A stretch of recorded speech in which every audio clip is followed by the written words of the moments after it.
Hello, hello, testing 1, 2, testing 1, 2. We're going to go record this as well. So, building out the Contra 40 keyboard. Let's see what we have here. So this is an ortholinear keyboard. What that entails is that the keyboard itself is linear in both directions instead of it being staggered in one direction or another. It's actually all rows and columns. Let's see if I can actually bring this up on the camera here. See the bench. So this is effectively the frame of the keyboard. All the columns are straight, all the rows are straight, and it's 40 switches. Here will be like spacebar, and I'm just have another keyboard to play around with. It's called the Contra. And I have this whole set from, let's see, I'll share it on the site. But what it comes with is you can see the bottom plate, the main circuit board, the top plate here. This contains all the diodes, the screws, kind of the rubber feet that would be put on, however you want it in order to keep it from moving around. It comes with stabilizers for the middle spacebar if that's what you want to end up making it. With one, it looks like an RP2040 chip board, USB-C, and these would need to be soldered on. Well, the way they have it here is they have double headers stick through the holes. You solder it in. The other side you solder onto the microcontroller, but I have another idea for that. And approximately 40 switches. I forget which type these are, but I think they might be Oil King switches, but they sound very nice. Very quiet. Let's say we're going back to the desk. So these are the build steps that I'm going to be doing. So taken from key BD. And effectively, we're going to be doing steps 1 through 8, see how far we get. Preparing the diodes, got to bend each and every one of them like this. Make sure they're aligned in this particular way. Diodes cannot be switched. It needs to be actually in this direction. Solder on all 48. Making sure that the diode is on the top, not the bottom. In this section, I think I'm going to be messing around with a little bit. Not using these headers. Instead, I'm going to be implementing my own solution.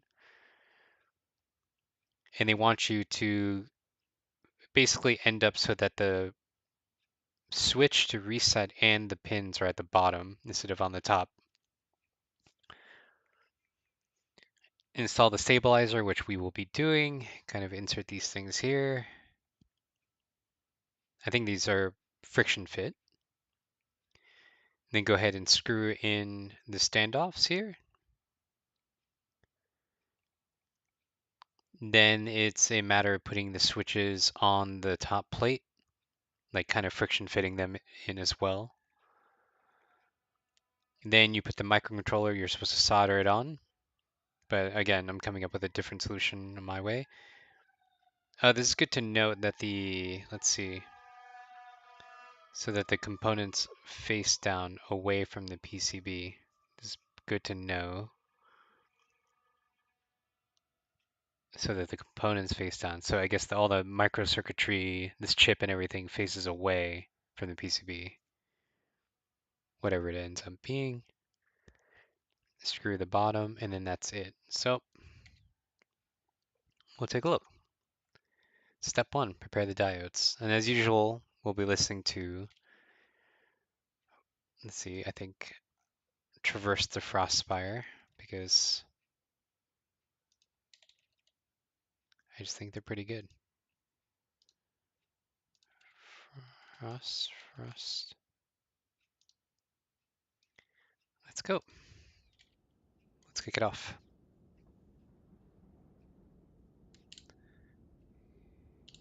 Good for the bench. Here we go. Yep.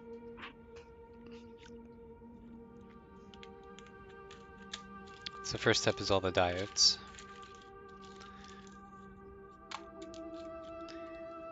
These right here. all 48 of them.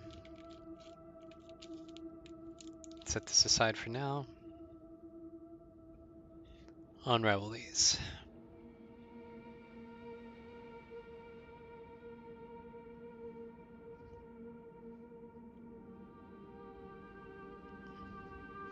And the way I usually do it when you have to do many of these and there's going to be a bunch of soldering involved,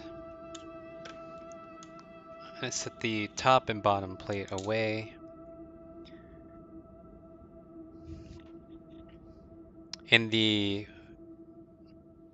tells you right here the direction it needs to go in. So you want to line up the kind of black with that little, like it kind of fits the shape like that. And so I believe this part is the top part, the one with the silk screen facing towards.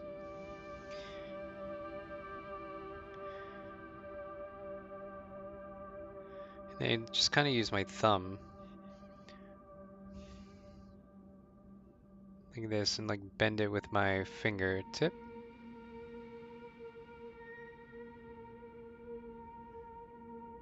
Like this. And then the idea would be you're going to feed it through.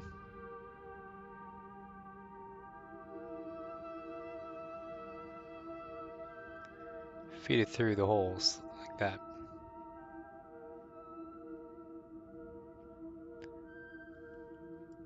Making sure that it's in the correct orientation.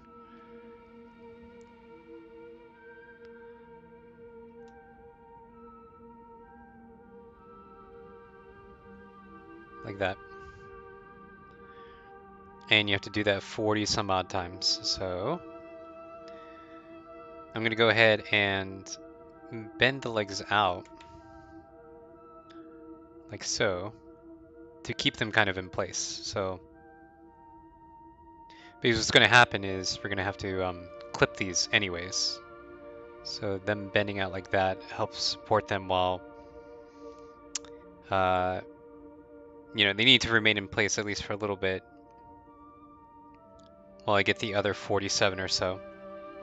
So you got to rinse and repeat across the whole board. Let's see, trying to come up with like a strategy here to keep the board up.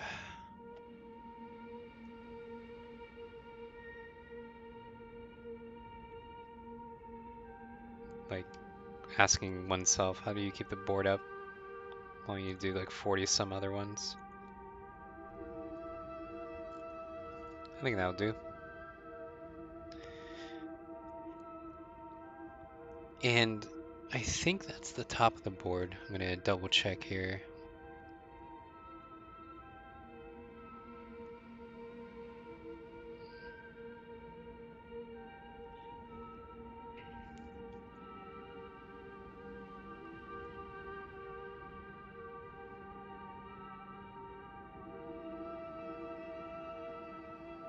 Now it's just a tedious task.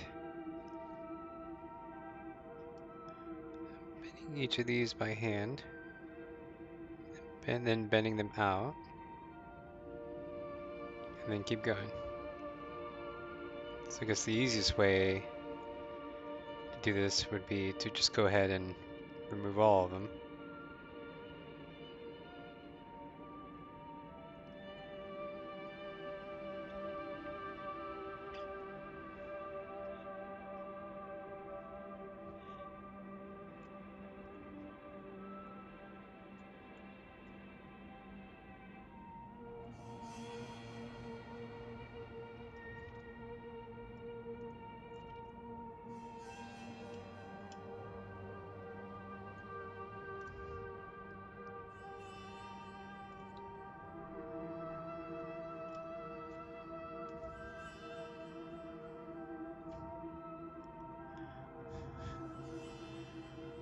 Yeah, might as well just like scatter them about.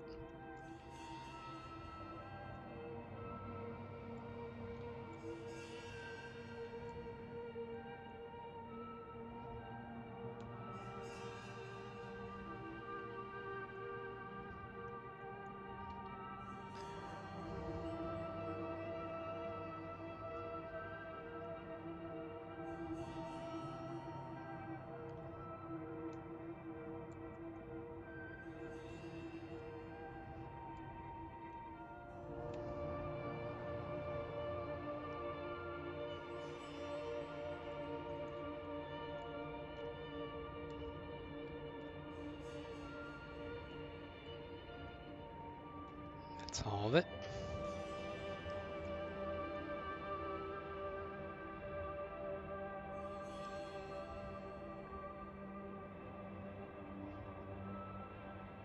I guess you don't need the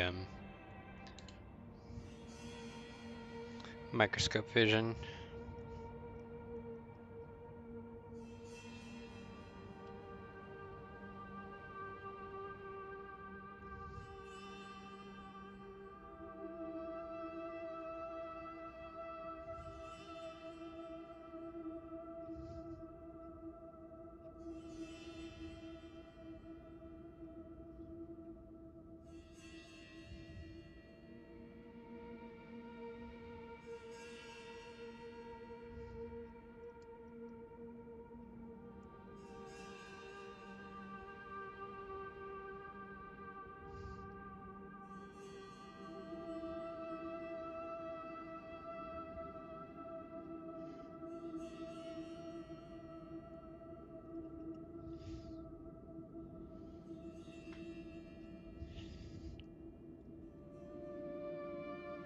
And it's just the black part of the diode that's printed on here phases down.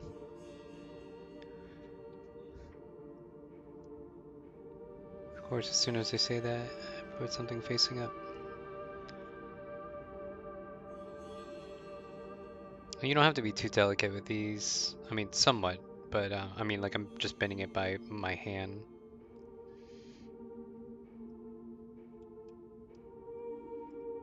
Go.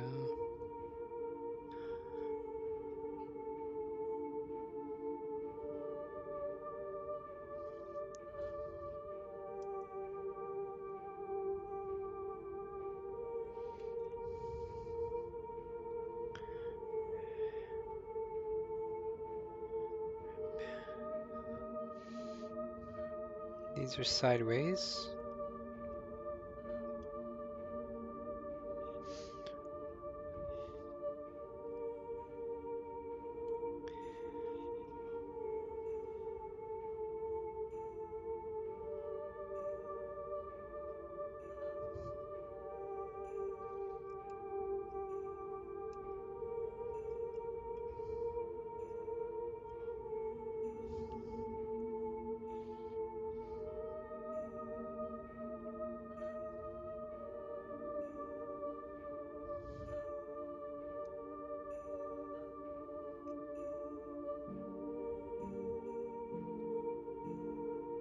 Oops.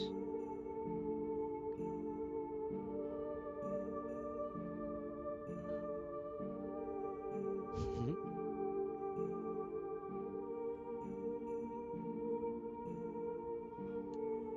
Had trouble figuring out which of the legs I was bending. See, when they start overlapping with each other like this, it gets a little difficult.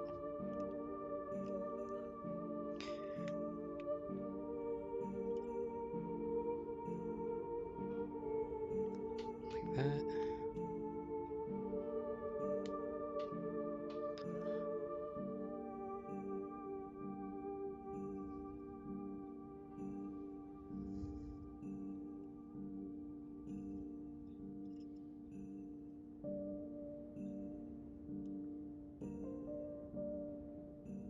There we go.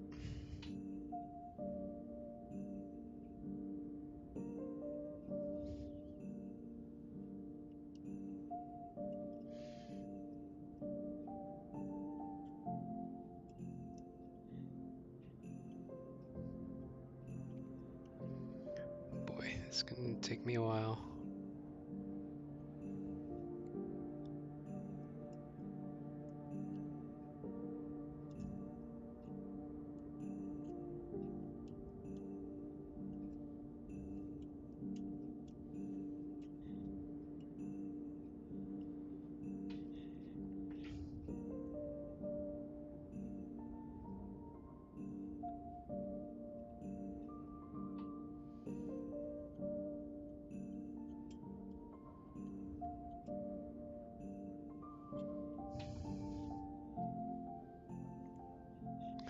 It's gonna look pretty prickly back there.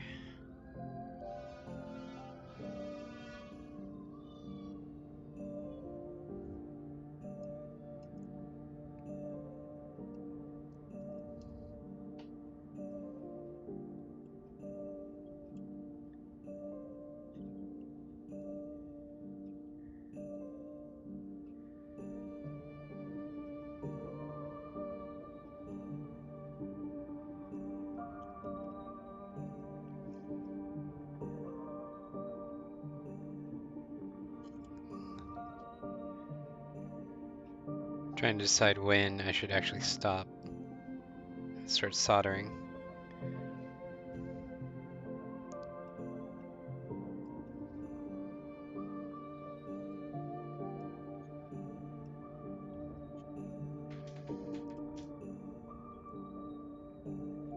I know this is silly, but I still have a hard time figuring out which way is up on this thing. Like, it doesn't say in the build steps that this silk screen part is the one that's top. I'm overlooking the diagram again, trying to decide, because I need to solder these components to the bottom.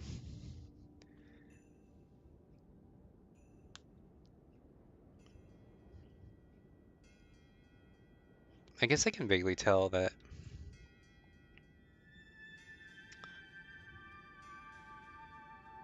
Okay, never mind. So I can tell from the board itself what I'm looking at here is that notice this is where the microcontroller needs to be installed. You can tell by the rows here. But you know, the question is, do I install it on this side or do I install it on this side? It says probe micro here, component side faces away from PCB. So obviously you install it here. And the thing that's a dead giveaway is this silk screen for the button, the reset button. This isn't on the other side. So the button needs to be here. So the button needs to be there. Basically, the button is facing the bottom. So that's how you figure, that's, okay, that's how you confirm it. Good to know. Maybe I need a little bit more hand holding, unfortunately, in order to get this right, but you know, making sure that everything's okay.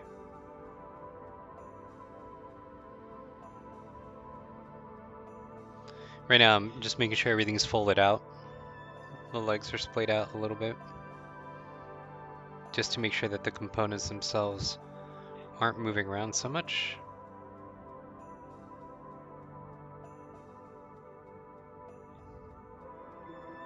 You know, kind of testing this, making sure that they're all like sort of flush as they can be, and that they're all facing the correct direction, at least as correct as can be.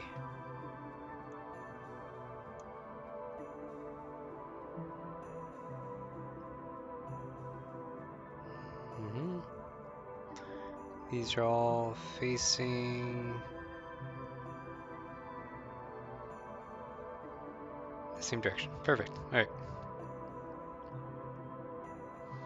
Gonna continue with the same strategies before.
There'll be one day in which I get a better camera, as if just a webcam that I had extra.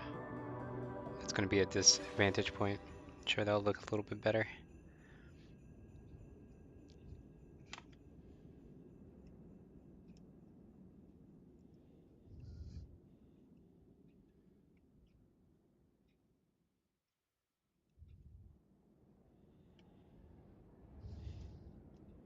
Hey, let's go. How's it going, man? I'm building it. I've had too many signs that were telling me, Hector, you have to build it. And I go, fine, I'll build it. And I didn't even want to stream tonight, but if it's not going to be tonight, what are the conditions, that would make this possible? And there is no perfect time. Just gotta do it. Scuffed or scuffed or not. Alright, I dropped it. I dropped the diode.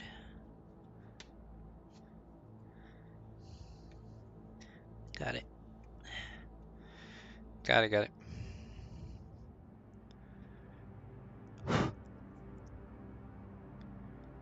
Yeah, these are the diodes. I'm installing them now in the correct orientation. They should be on the PCB as per the directions. Here, I'll zoom in.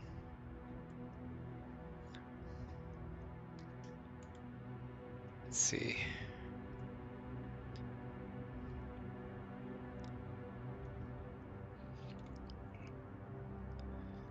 Right, so these are the diodes I'm bending. And all I'm doing is just quickly bending them with my thumb like this, and then going around and bending them the other leg roughly the same to make that. And then on the screen print, there's kind of a notch. Yeah, let me see if I can show it. Sort of like a notch here. That notch indicates that the black needs to be oriented there, like the black goes there. So I'm just very quickly,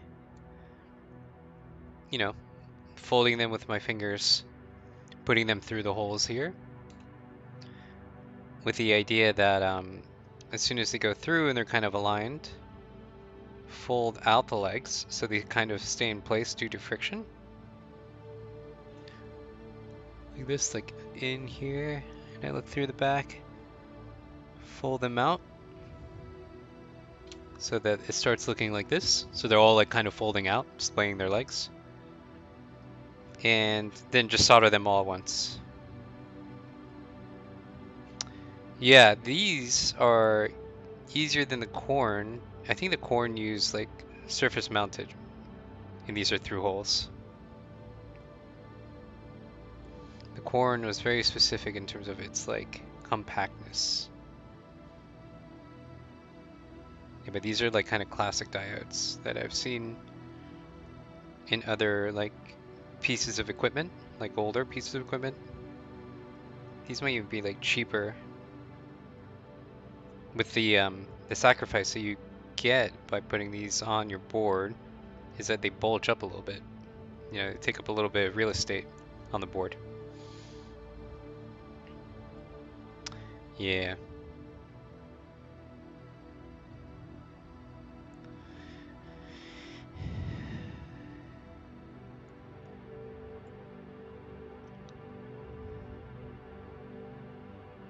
I think this is switch soldering. I think I just relented and been like, fuck it, whatever. I don't plan on changing the switches, but I am going to mess with the configuration for how the microcontrollers can be soldered on. I'm going to try and do those, what is it? This stuff, using these again. But I'm going to see if there's enough clearance or not to make that happen. And so what those enable you to do is solder on like little mini headers and make it so you can remove the microcontroller later on more easily. I think I might end up doing that sooner than the switches. The Milmax, that's right. Yep. You know how it is.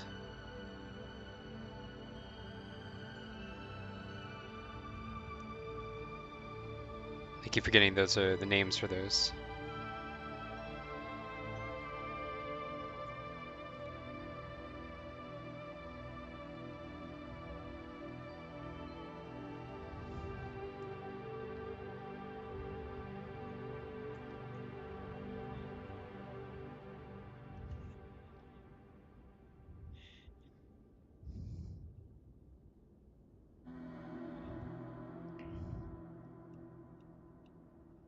kind of my favorite part of this song.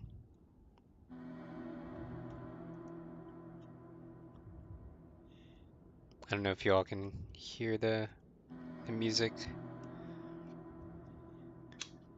that well, but so I have to like be careful, make sure I'm not bending the specific ones out of alignment. Dun, dun, dun.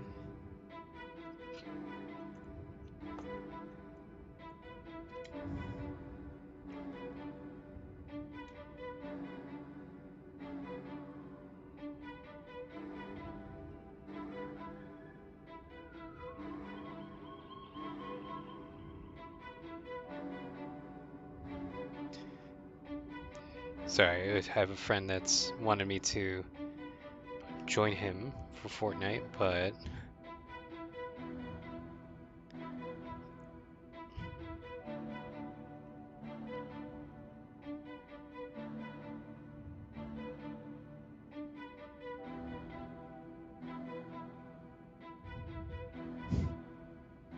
let's see if he stops by to yell at me.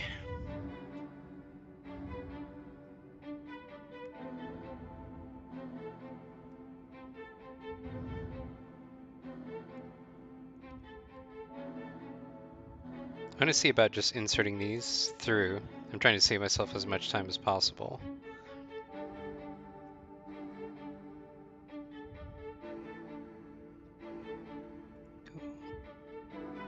So that's why I'm doing these all at once.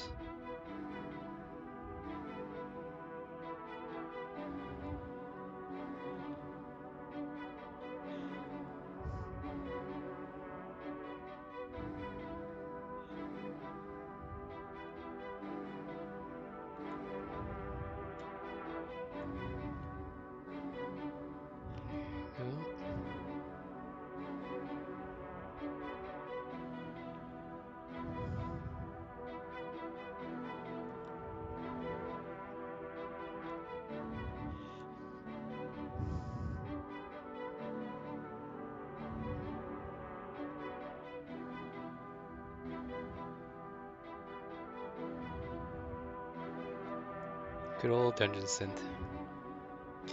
Yeah, I actually already 3D printed a case for the Lily 58 I have. I don't know if I've shown you that, but I will pull it out as soon as I'm done threading these diodes. I'll show you like what I end up doing for it. Like someone had a Lily 58 case on Thingiverse. Oh yeah, I did show you. Yeah, and I just went ahead and modified it just a little bit. And I've been just using that, you know, like it's still hard to believe that it's a 3D printed case. It feels solid, it feels nice.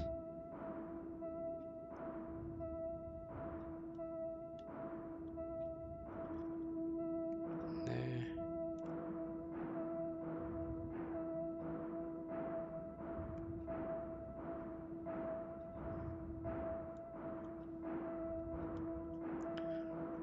So the idea would be all these are folded through.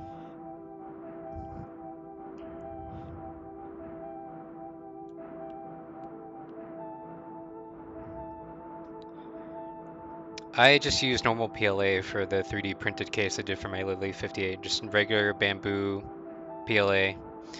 I think, honestly, if I had the chance, I would experiment with other materials. But since I live where I live, I cannot do anything more exotic, shall we say, unless there was proper ventilation available.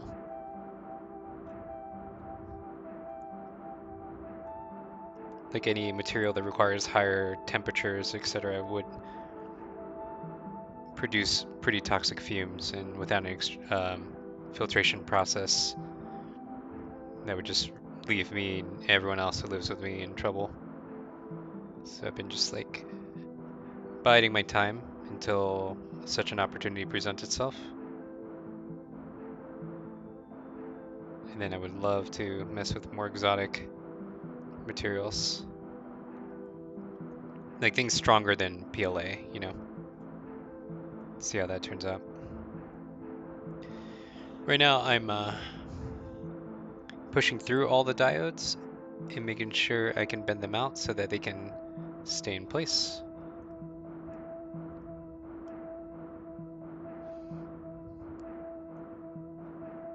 Again, the whole process of like doing keyboards like this is to get used to the monotony of it and try and save one's time as much as possible by streamlining it.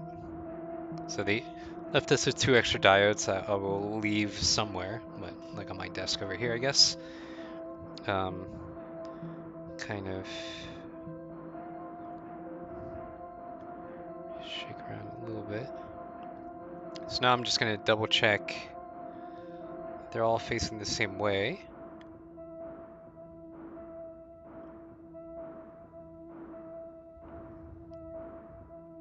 Which is make sure I'm looking at the black dot. At a minimum, they're all facing the same way and making sure that the notch on the silk screen is right.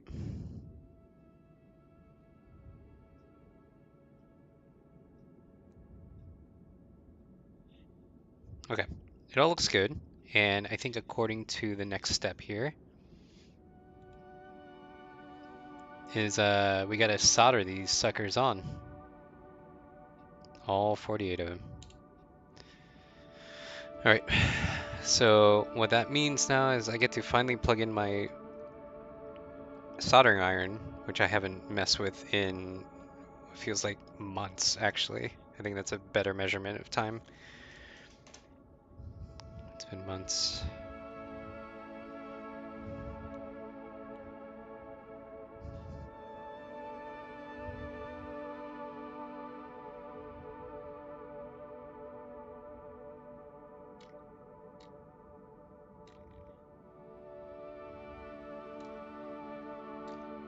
All right, and off camera right now, I'm actually prepping my workstation here by adding water to the sponge.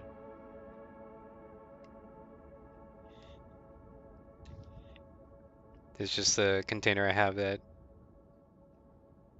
allows you to squirt water. I heard somewhere that you should probably be using distilled water when you're doing this in order to prevent mold from growing, but whatever. Just filtered water, not distilled from me. Alright, and my soldering iron. I guess we'll use that tip. Looks like a flathead tip. I don't think I need anything more delicate than that, because all these through holes are pretty big. I'm gonna show y'all in just a moment.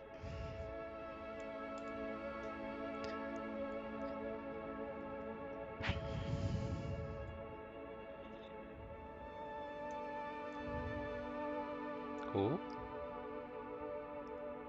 And then we're just gonna solder these one by one. Let's see how the music's gonna hold through. I'm gonna restart. Effectively, every time the music restarts, that's 30 minutes, so that's a way for me to keep track of how much time has gone by too. Back to Frostfire 1. Now the question is, should I hold this? Should I get something to hold the keyboard, or am I just fine? I think I'm just fine. So here we go. I'm gonna go ahead and heat this up.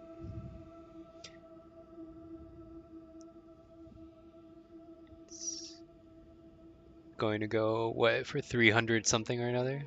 290. I guess 290 works. Right? I feel like trying to ride a bike again after a long while of not having to do so. I'm gonna go ahead and tin. Make sure to have the air extraction on.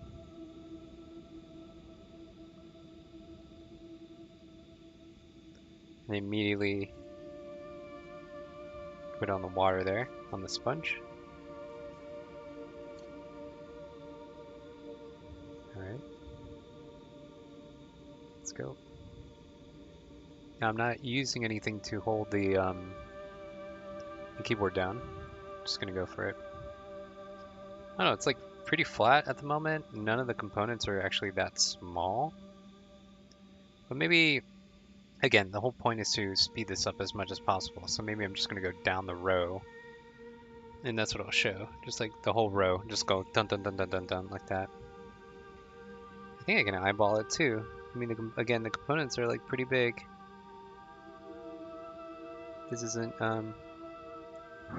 microchip surgery or no, microchip size. This isn't like a 406 or anything, or smaller.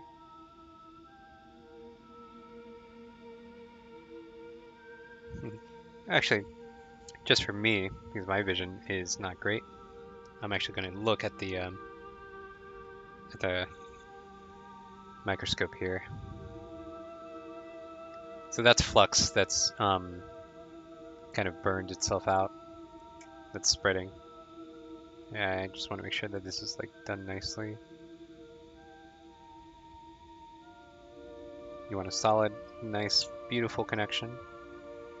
Yeah, so this solder I got a long time ago, and I believe it has a flux core. So as soon as you start heating it up, there's already a little bit of flux in there that spits a little bit, but makes the solder go on more easily. It's really neat.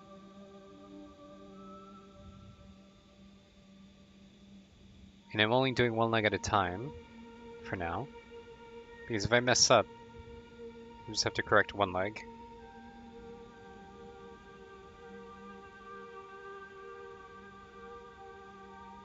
Cool. There you go. Just keep going. Oh, something's about to fall off my table here. Move it over. Move this over too. The last video I put out was one of my bench. And it's funny because I wonder how many people have even seen that video. But like, this bench I'm on is so tiny compared to like any person that does this professionally. I'm truly just a hobbyist at heart, and I have all the tools to prove it, including this bench. I think may have cost all of $40. Assembled it in like under an hour. It's rickety as all heck, but I needed a place in which I'm able to put my electronics that I'm playing around with and be able to leave them there for a long time. I think that's the thing that was preventing me from like learning more in hobby electronics, was I didn't have a bench. What I was ending up doing is I was using the same nice kind of standing desk I have, but I had to use that for work. And so every evening I would mess with electronics and then quickly have to disassemble everything, put everything in boxes, in like Amazon boxes really, to keep track of like my projects, and then hopefully have the energy to get back into it sometime in the future. And then, you know, it's like every time you start the project, you're like, okay, how many hours am I going to be able to put into this? Is it going to be enough time? Is it even going to be worth it? Because I know in like, by the end, whatever I'd done, I need to break it all down again. And that was hindering a lot, so I thought it would be worthwhile, even though I don't have the space, that I needed the smallest, cheapest table to be able to just continue going on any sort of projects. And you know, I don't know how many keyboards I've constructed now,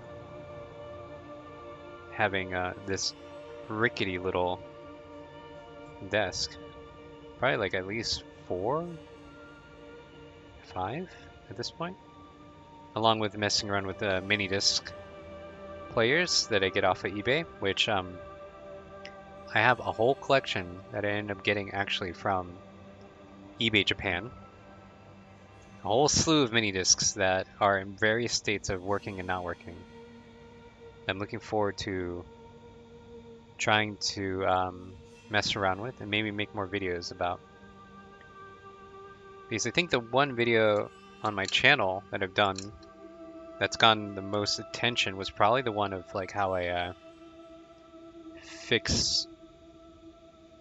It was either the mini disc player or the iPod, but I think it might have been the mini disc player. I got a lot of traction off of that one. For whatever reason, the algorithm was all about mini discs that day when I posted it. So I got a number of people on YouTube who commented in some way, which, I figure half of them are bots. So that leaves, a human or two that actually discovered me messing around with mini discs. Although now that community is so much bigger.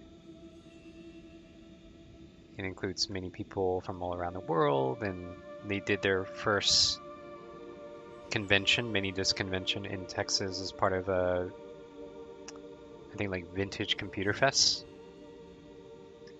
which that festival like travels around. So I think they were going to travel around with them, but they mostly stick in the Midwest. So they met up in Texas, and then they met in. I think they're going to try and do Chicago or something next, but that's too far away from me. But one day, that'd be nice to see what all the other enthusiasts are up to these days and how they modify their mini discs. It's fun. This is really what drove me off the deep end was actually mini disc stuff. But what got me here to start was my friend Eduardo and his fascination with keyboards.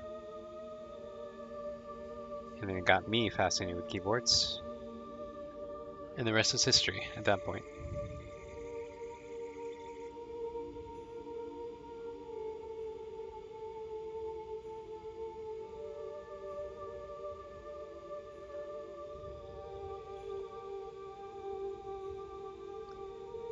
And it all started with mini discs for me.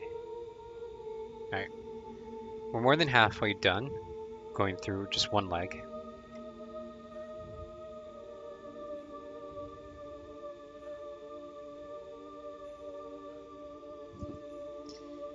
And this is I don't know. I think I'm at a certain end of being very persnickety in terms of like how much detail I want to put in whenever I'm soldering things. I want to make sure the legs are right. I'm looking for a very specific kind of shape that the solder makes, kind of specific dome to a specific height.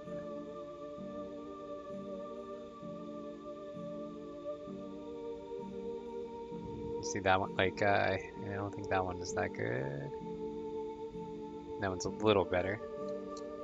I'm looking for a Hershey's Kiss from my top angle.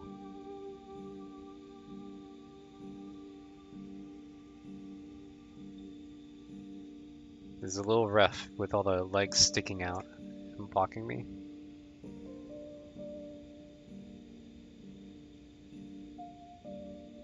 There we go. That was a good one. Sometimes the solder is with you, sometimes they ain't. Just gotta take it in stride. That one's not great. I'm just very persnickety on this stuff, man. I think I read also the other day that it was an email tip from Adafruit Daily that said like whenever you are soldering, as soon as you're done, you should definitely wipe it every time within 2 seconds to prevent the oxidation from affecting your tip and reducing its ability to heat evenly and as as intensely. So now I'm trying to get myself into that mode. I mean, because when Adafruit recommends a tip like that, you don't ignore it. You see these little like beads actually on the solder? This thing on the left that I'm moving around is solder. I think in the middle, that's what the flux is, I'm guessing. So like as this whole thing melts, because it's a mixture of lead and tin, that the solder is in there at the very center, at the core. That makes it all flow rather nicely. That's just a guess. What I do hate is where it spits. I don't like that it just spits out everywhere. Like, I feel like I'm not even putting like too much heat either. I'm at 290 degrees Celsius and yet it spits around like crazy. Come on.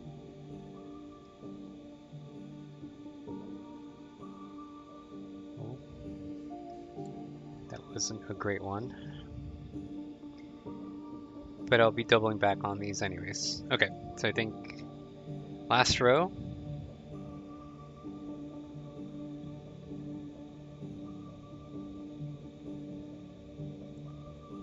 So I've moved the keyboard completely so I can get to this last row a little bit more easily.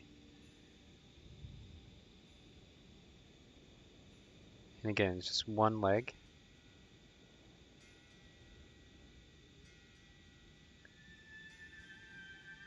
That's fine.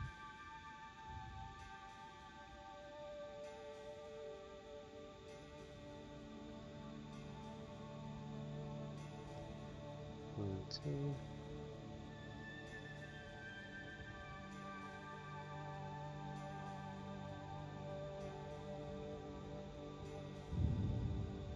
It's getting closer and closer to my finger. Okay, to the point where like I'm actually starting to feel the heat, so I'm gonna pull more solder out.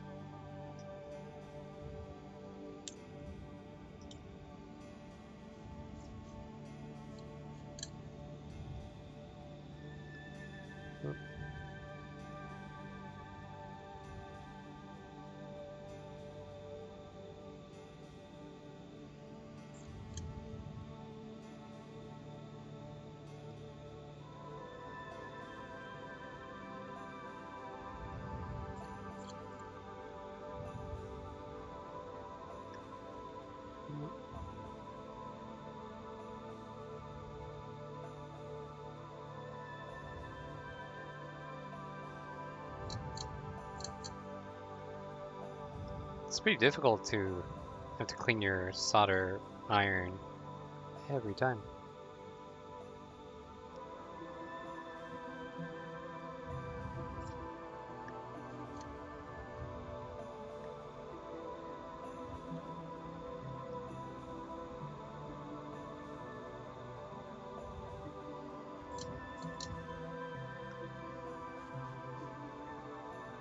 I feel like I need to get a new sponge. That's right.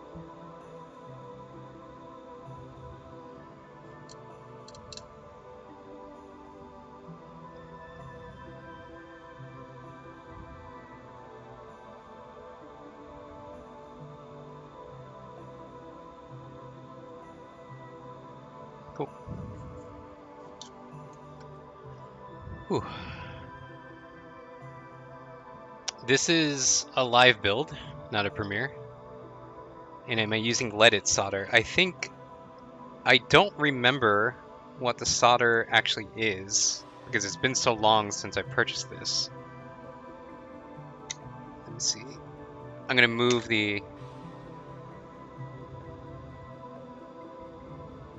This is what it's called here. Let me see if I can get that.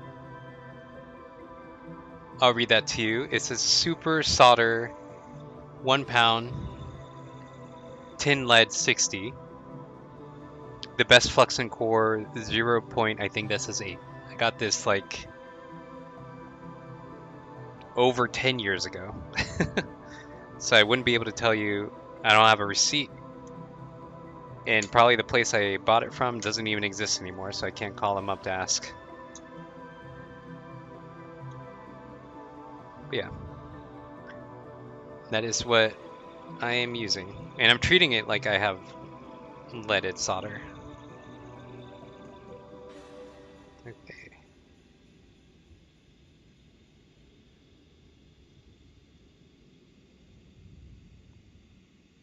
Right now I'm just trying to push everything down so everything is like kind of as flat as possible. You know, if I fail to do that on one leg, I can do it on the other. I think it's looking pretty good.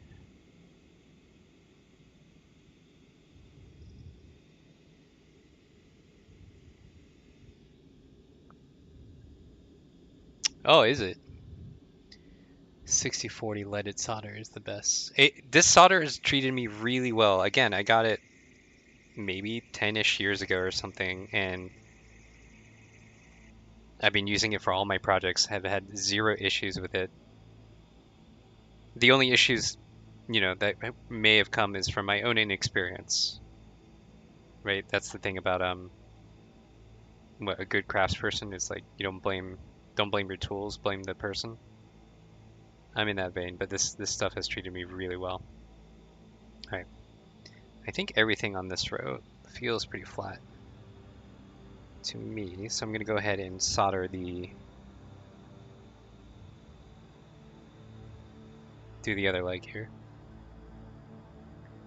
Vintage USA Tech. I feel like y'all would know so much more than me, an amateur hobbyist, and doing this stuff just by virtue of your name alone. So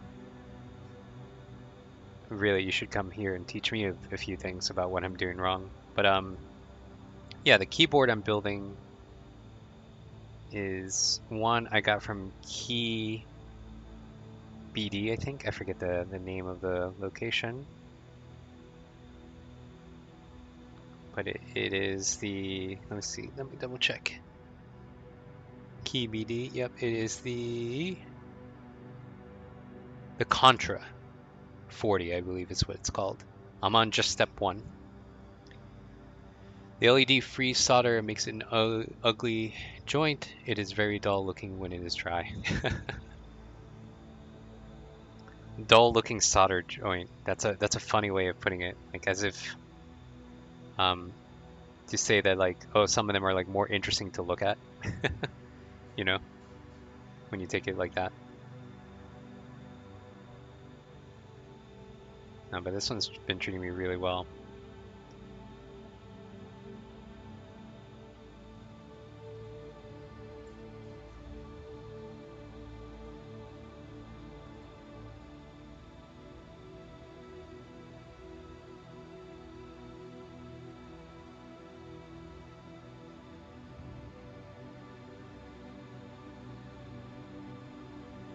There we go.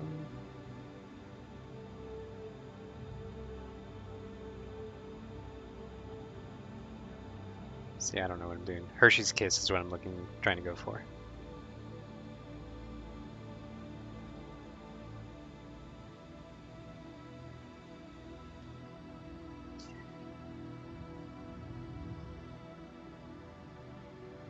Wow, 38 years. Holy moly. You're doing a great job. Thank you so much. 38 years. That's a while, but you must have seen plenty of solder jobs, and you saying I'm doing all right. Thank you very much. I hope you're having a fine day, evening, what have you. Thank you for stopping by. I really appreciate it.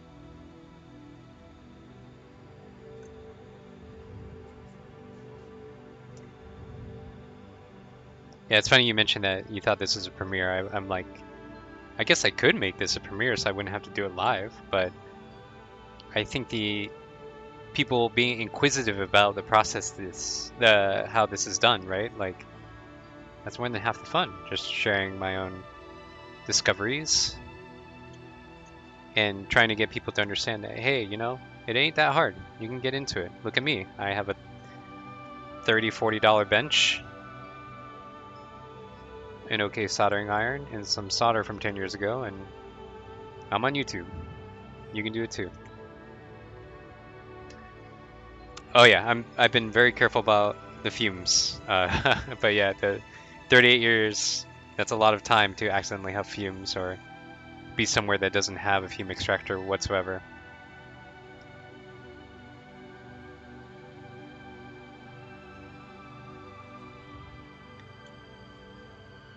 Funny enough, I have a TS80P.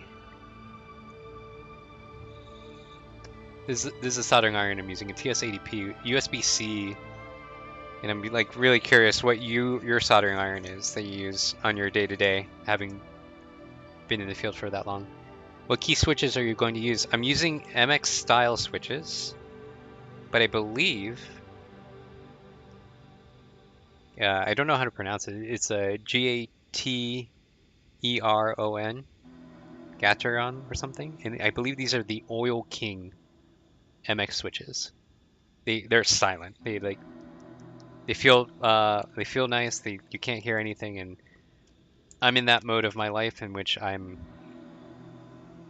appreciate the silence.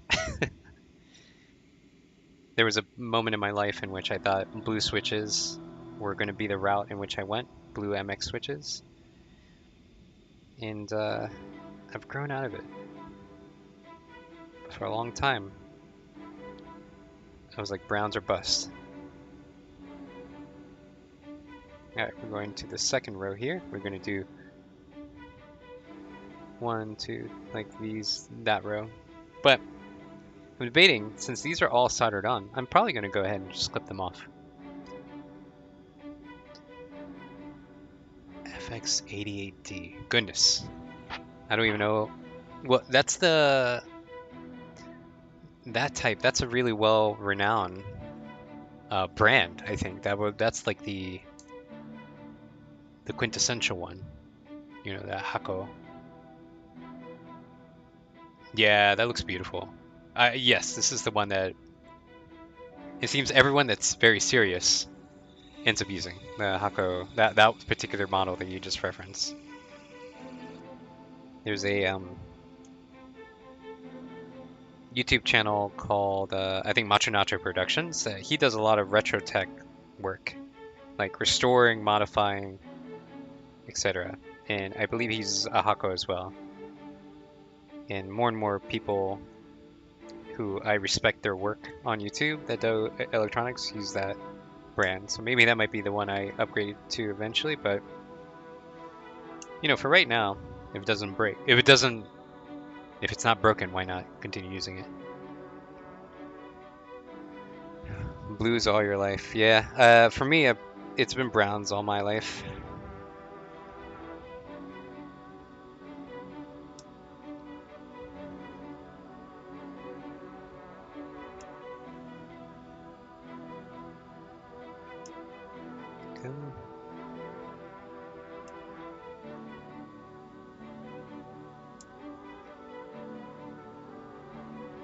These are really getting in the way as I go through, so I'm using this opportunity right now to clip the ones I've soldered on both ends. Oh, Rossman, yes, another tech guru, great on YouTube. You know, his electronics repair work that he's been willing to share and show, even though he makes it seem very, how should I put it, janitorial, the type of work he does when he's repairing MacBook Pros. But he's really demystified a lot of the processes around here, which is like one of the reasons why I decided to get into not only doing this at all, but then be like, hey, I'll just show other people that, hey, you can too. It's like him and Northridge Fix.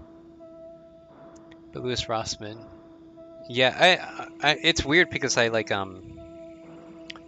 are two versions of this. There's this TS 80p, and then there's another one that uses, I think, iron heads that are actually more interchangeable with other soldering irons entirely, like completely different manufacturer, but like they all kind of use the same form factor, and it was like supposed to be, I felt like backwards compatible with something more like these are like less famous than the other ones. I don't know the name, but it's kind of like this TS80P. It's kind of in that same family, but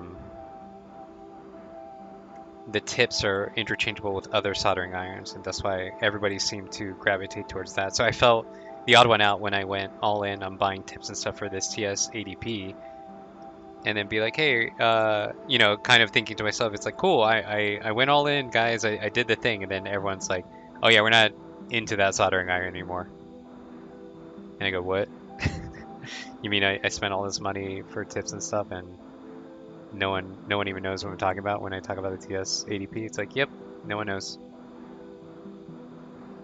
I'm like, cool, all right. I'll be makes me feel like back in the day when I used to buy uh third-party controllers for like the Nintendo 64 or something, and I'm like, oh, this, I finally got an extra controller. They come over and they're like, this is garbage. No one wants to use this. Why didn't you just get the one that everyone has? The regular Nintendo 64 controller. I'm like, I didn't have the money.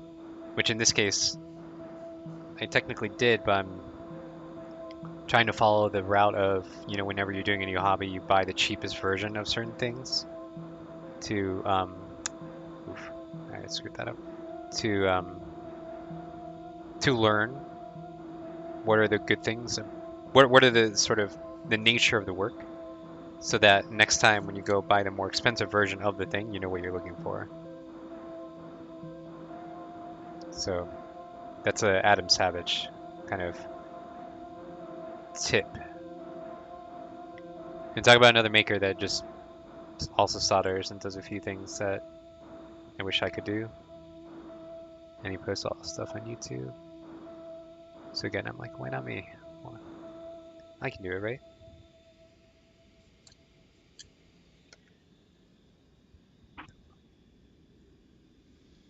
I have a Red Dragon K556 that I come with brown, but I changed them after blue. How fast does it heat? Cool. If it heats pretty quickly, I think it can go from what 0 to 290 in like 7 seconds or something. But I think that's fast for me. But it could be for professionals. It's like, oh, that's pretty slow. Like for someone that does it day in day out. How's it going, Blub Master X3? Welcome to the, I think, Dragon Synth stream of me building this keyboard out. Hope you're doing well. Building this keyboard live, although I'm not sure how long I'm going to be doing this for because the work is so monotonous. Like to do it on stream, Like I thought I'd get in at least a stream out of it, but there are a number of steps that I wish I was more, I was a professional at.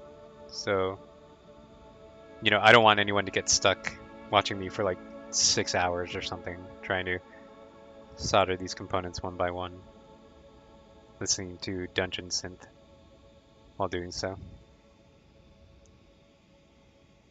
But hey, maybe that might be my niche, who knows?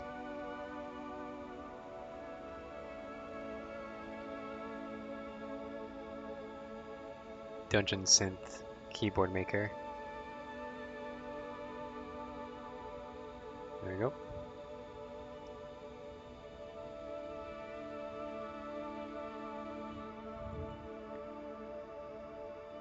Oh, 20. Oh, goodness. Yeah, this heats up pretty fast, but then again, I'm like, why is it so much cheaper than the Hako? Is like do the tips just like burn out over time? Or I don't know why it was cheaper, but I went for the cheaper option, trying to follow Adam Savage's advice. Oh, okay. I'll keep it in mind. The soldering is why you're even here. It's so funny to hear that. It's like you can watch anything on Twitch, anything at all. You're like, you know what I want to watch? This guy is live soldering a keyboard. Let's take a look at that. Again, I'm honored. Thank you for spending your attention with me.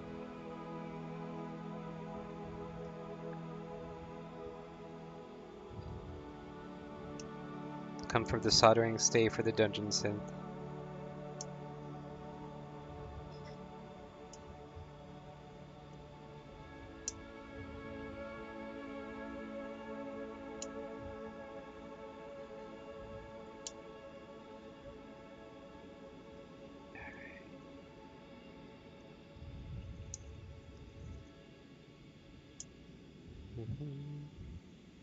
Just clipping out this second row out entirely because it's kind of getting in the way.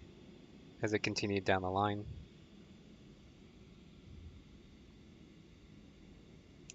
Here.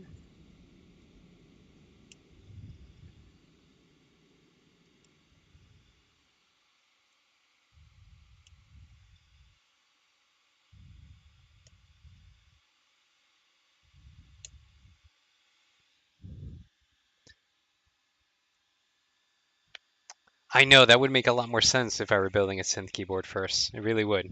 No, I'm just a fan of my friend's work. So,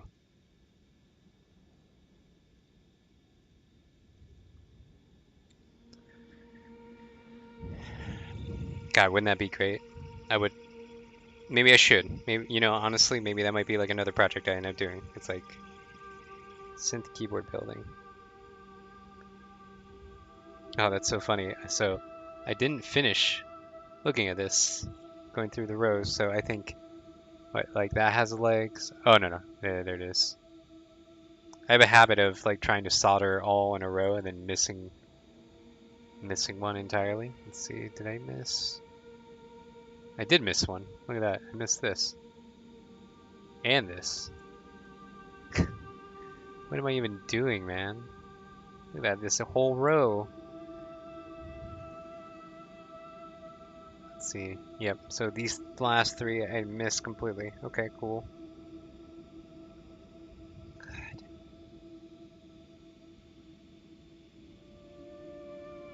Just to show everybody I'm really a supreme amateur. I don't know what I'm doing. Just missing entire components. Because the whole point is I'm supposed to solder one leg, double check everything, and then solder the other one. And just straight up didn't even remember to do that.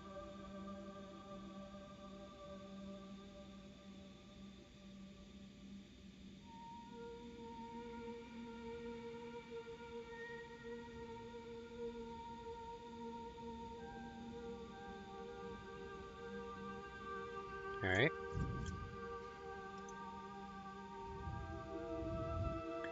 Let's take a look at this row now.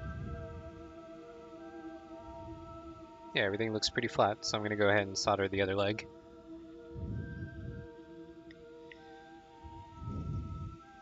Again, if it's your first time here, I have a YouTube channel that the most recent video as of this stream is of me showing my workspace. And I wanted to show how dingy of a workspace it is. Just if you ever wanted to get yourself into doing this and be like, whoa, that looks so bad. I bet I can scrounge up more money or a better bench than this guy does, and he's just doing it. And that's at oh, that is at YouTube. Well, I think if you look up Hexor, Hexxor. I know there's like a bunch that come up, but the one that has the same logo as this channel is the one you'll want to look for. I think there's a guy named like Holy Hexor or something. That is not me. I'm just normal Hexor.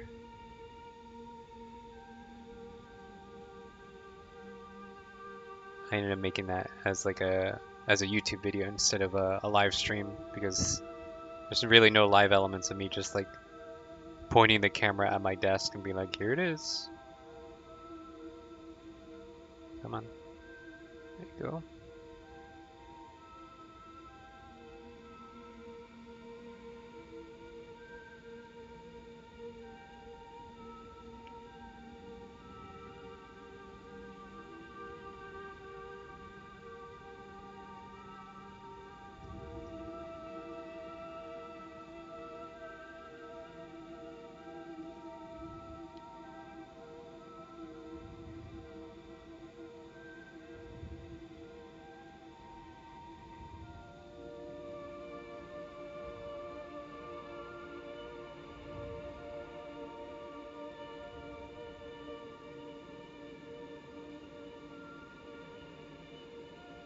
Although I hate the way it splatters, and I'm associating the splatter to be with the flux. Like everything about all these materials and pieces of equipment I'm using are great up until when it starts splattering. I do not like that part too much. Oh,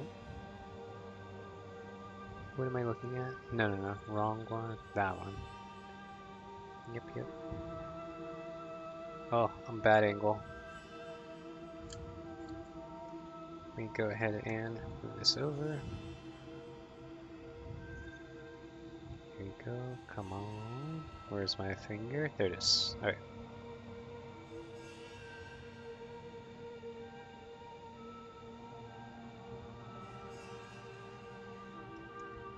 Cool.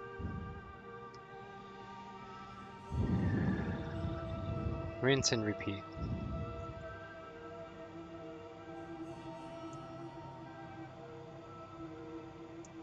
Now we're clipping off the legs here.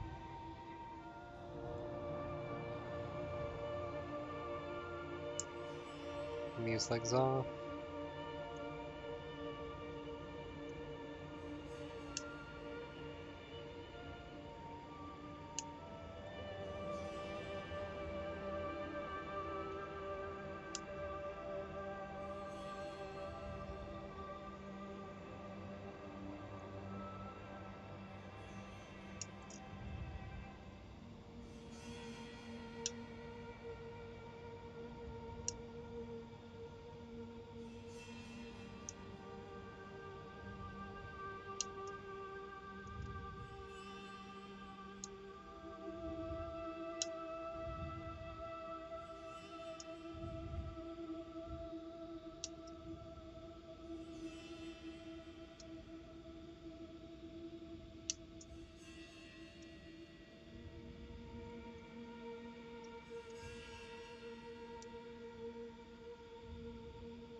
Come on.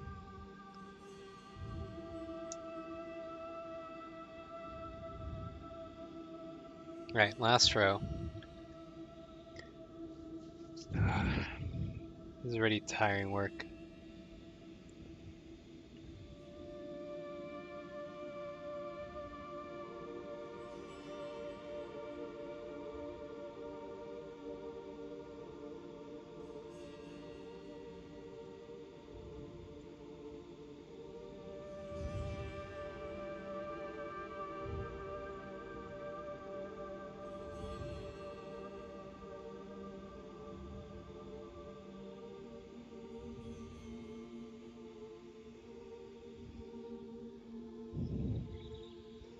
Sorry, I'm just inspecting. I'm trying to do good work, but I don't think I achieved it on this one.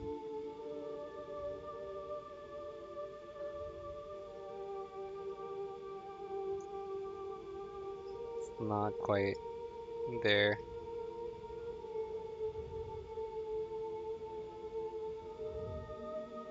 Right, I'm trying to make sure that, yeah, let me see if I can share with you all what I'm looking at. I'm just trying to make sure everything is like as flat as possible. And there's some, I'm saying just like, that are a little off, but I'm being probably pretty picky. Like I'm sure there's a tolerance, like a minimum, no, sorry, like a maximum that it can be floating up by. And I might be well under that, you know. But I just want it to look good. I just want it from head to toe, just making sure that everything is precisely done as well as possible. But perfect is the enemy of good. We need to just continue on.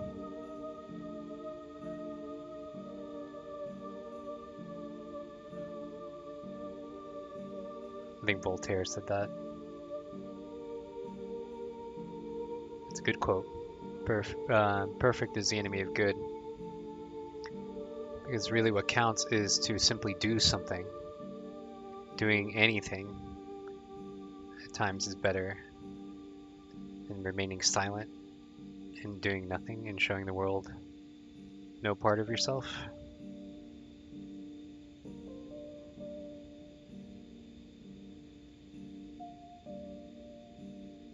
Even if you feel you're not special, you are special. And you should share with the world what you have to say. This Twitch/YouTube channel is my endeavor in that. Just share with the world, even if what I'm sharing is you can do it too. That's what I choose to share. You can do it too.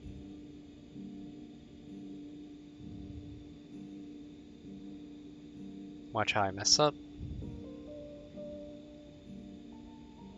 Watch how I try and recover if I do. Learn. Do it better than me.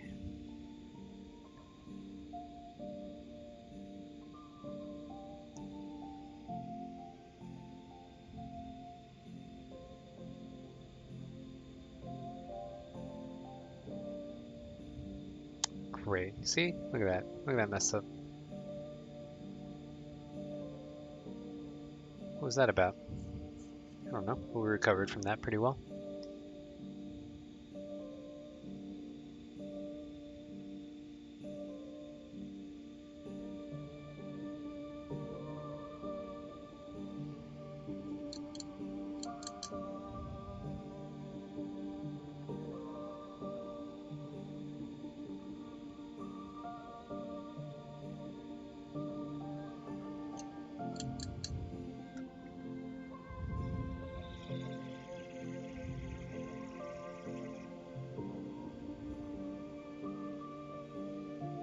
Missed one. Right there.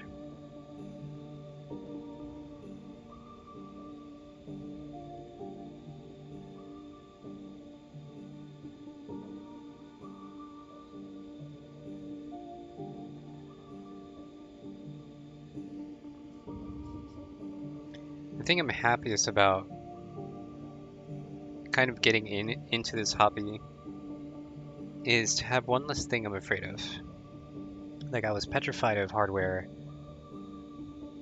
kind of work at all, like opening up something and trying to figure out,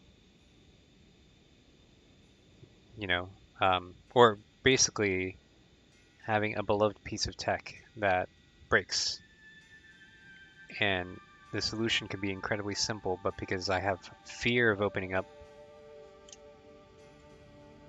the device, whatever it is, like an iPod or a mini disc or a keyboard or whatever, that that fear prevented me from being able to rescue the thing that I care about. So this is all meant to kind of show that, hey, you don't have to be fearful. This stuff is actually pretty straightforward. Sorry, no offense to the person with 38 years of experience, but to me,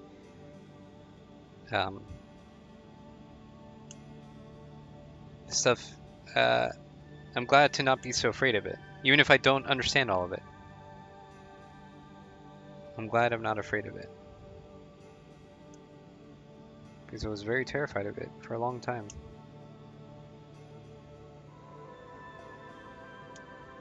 Now, it seems pretty straightforward.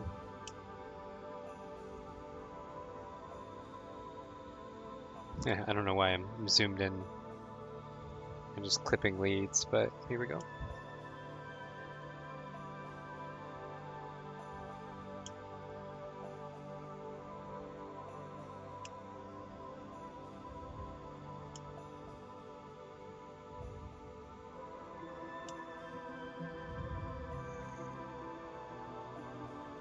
The other thing I have to point out in my current setup is it's arduous on my back. And I don't mean that this work is back breaking labor at all. But more that where I'm currently at, the floor is sloping behind me away from me. What that means is I'm constantly like trying to push myself forward on this chair. So if I like lean back a little bit, I can feel my chair wanting to run away from me. And so I'm like constantly just ever so slightly using my hip flexor muscles to push myself forward. And so by the time I end a stream that's like 2 hours long or something, I feel like I've worked out my lower body so much.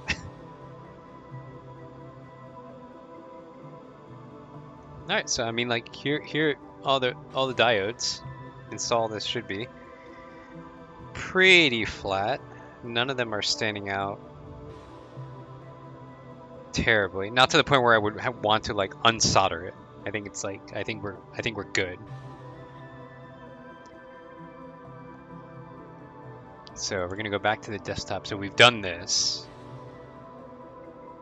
Ah, okay. So now time for the switch to be at the bottom and the headers in which you would install the microcontroller as well.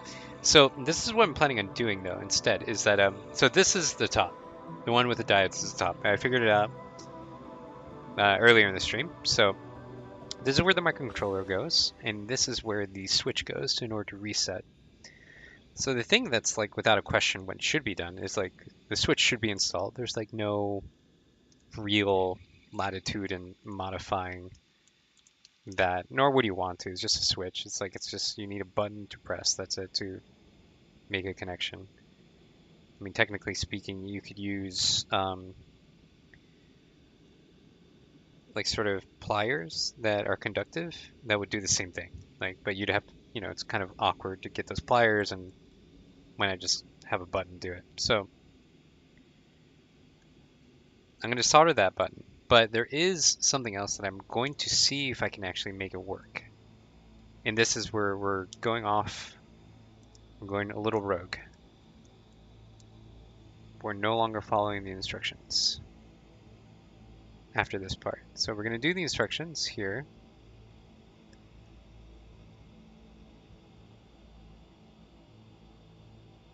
Of course, when you get a kit, these pins on these things are really delicate. They'll bend out of place as they get shipped. So never be afraid of having to cram it to make it work again. If you know where it needs to go, you vaguely know kind of the weak points of the component you're messing with.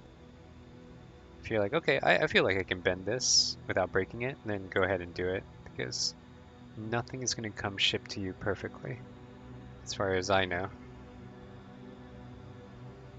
Alright, so we're soldering the button first. Again, very straightforward. 1 leg, 2 leg, 3 leg, 4 leg. 1. And I love doing the crisscross, kind of like when you change a tire, you go across, above, and across one last time. Right? Ooh. Was a bit too close.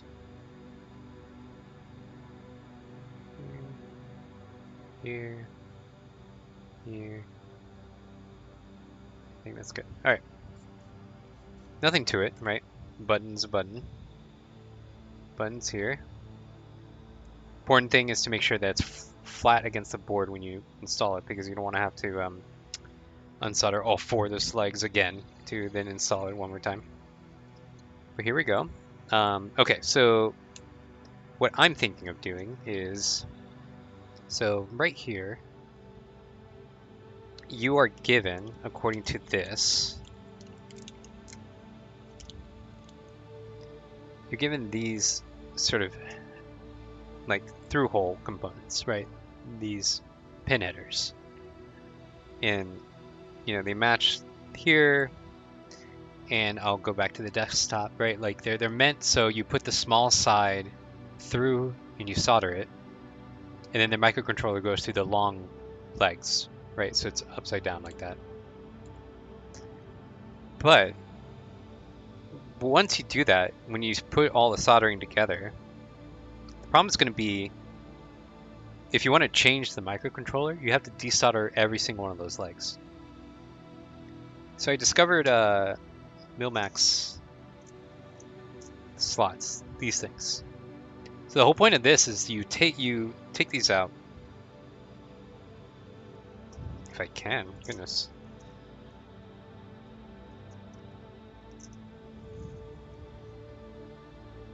Yeah, all right. That was a little tougher. So I'm going to go to the microscope. So, right, so the original concept really is that you have to, right, you would slot these through, and then the smaller side would be on the board, and these longer would go through to connect the microcontroller board. Or I think technically speaking, they want to do it like this, you know, where the... No, never mind. They want to do it this way because they want the, I think later on in the instructions, they said to make the components face out. Right? But then you solder it, it's on there. It's just kind of a pain in the ass to desolder things in general. So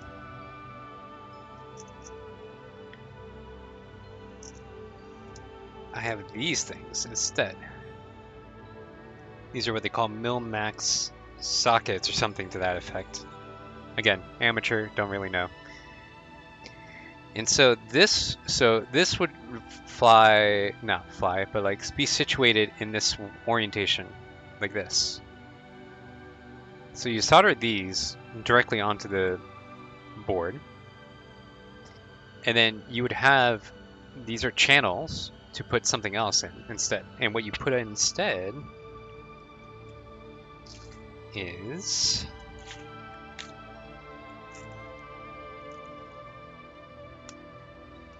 sorry, these are really small, so I need to count these out also, or else I'll be just talking out of my ass the whole time.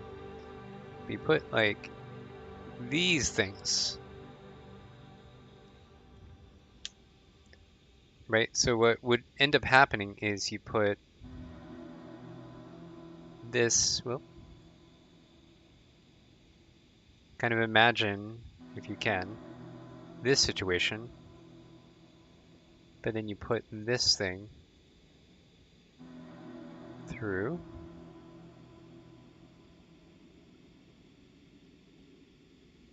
like that, like this. So what you end up doing is you solder this part, you solder the pin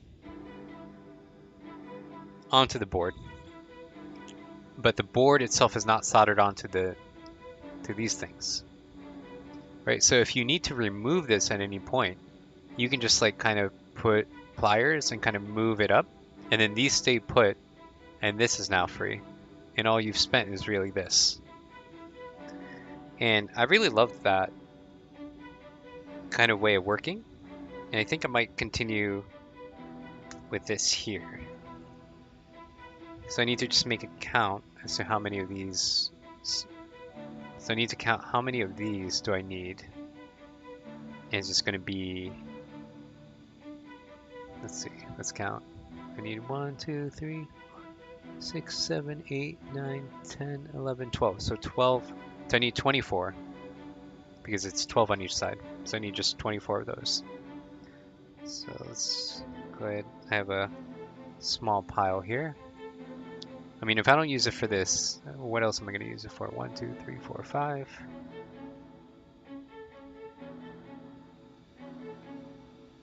6, 7, 8. And I got all this Mil-Max stuff from DigiKey.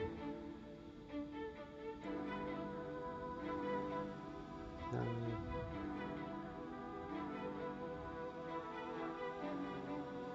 10, 11, 12. Yeah, I'll have enough. I'll have enough. Just need a better way of transporting it from my hand to here. So I'm going to put it, I have these like little slots on the silicon mat. For,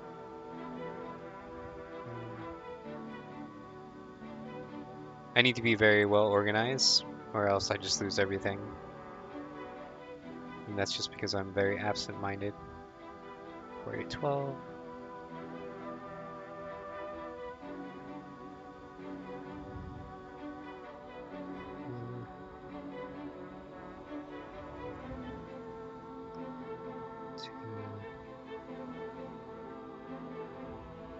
So we're at 8.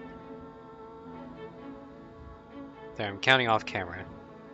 But just imagine those little pills, those little pins. Just I'm counting 24 of those. And you'll pretty much have gotten it. The whole ordeal that I just went through. Okay. Focus time.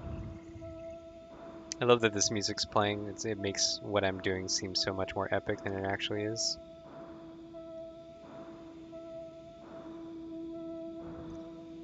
Okay.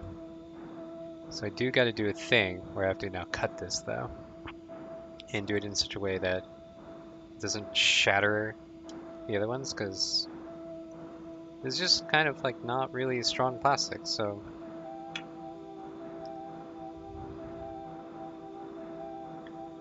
1, 2, 3, 4, 6, 10, 11, 12. So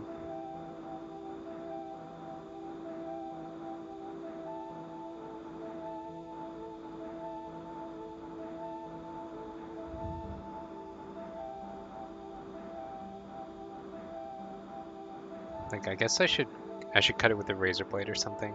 I have a knife, and hopefully no injuries. No injuries. All right, everybody. We're gonna be safe. We're gonna be safe about this.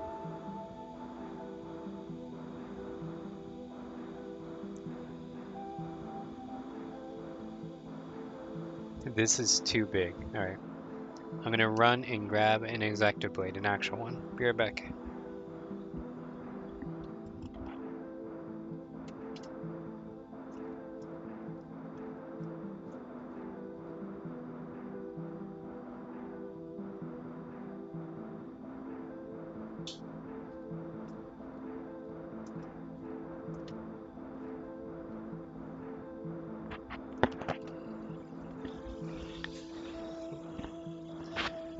All right.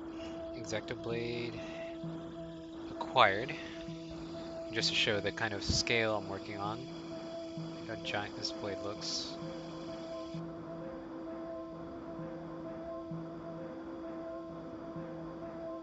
Kind of pressing and pushing.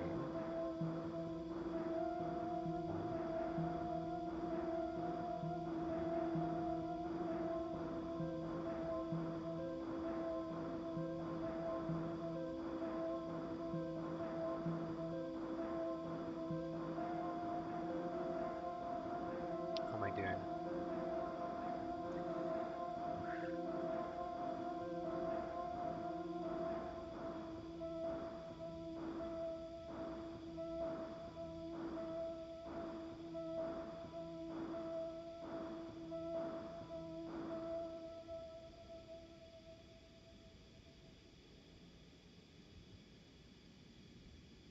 I don't feel like I'm doing anything.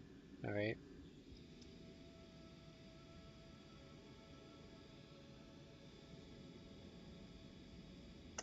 Ooh. All right. This is fine. The integrity of this side is fine. Okay. All right. Let's take a look at the other side. This side looks good. All right. Unless all right. Yeah. All right. Let's count it. 12. 1, 2, 3, 10. Oh, dang it. 1, 2.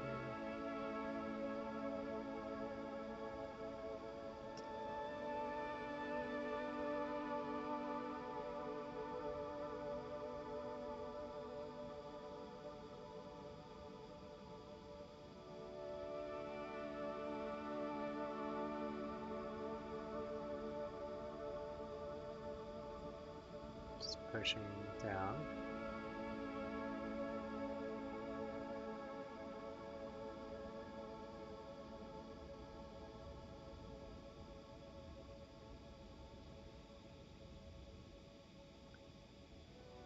No injuries, everybody. No injuries.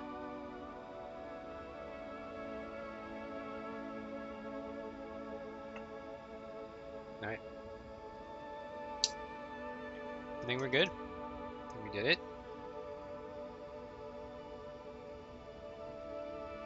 12 and 12. Cool.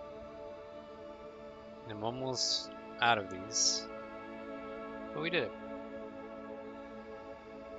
Alright, so here's my plan.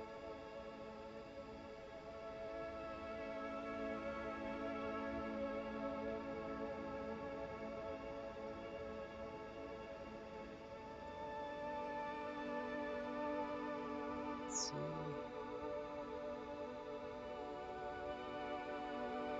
Oh yeah, definitely use give that a new life. You know, using circuit boards is like kind of like kind of vintage aesthetics. I think that's pretty cool.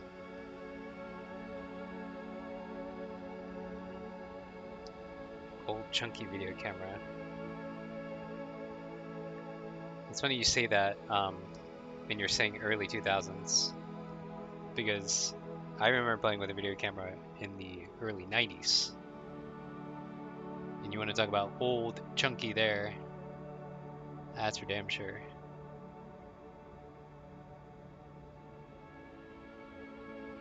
Those are big boys. The sort of JVC camcorders. Let me see if I can quickly bring up the JVC tape.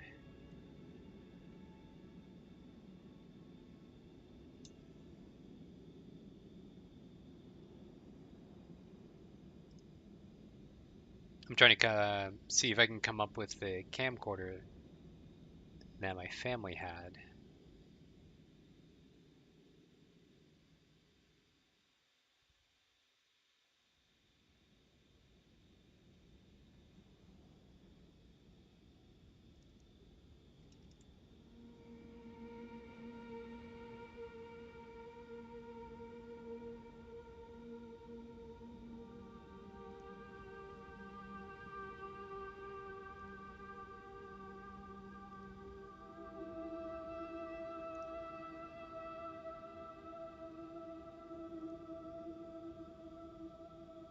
Like, I wish I was lying. Yeah, yeah.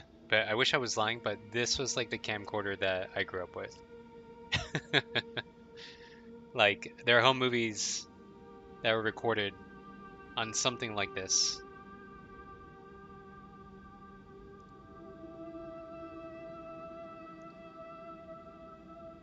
It would be interesting because I never opened it up to understand what the motherboard would look like, but to have that as decoration, that'd be pretty cool. But yeah, this is the big boy, the JVC VHS camcorder.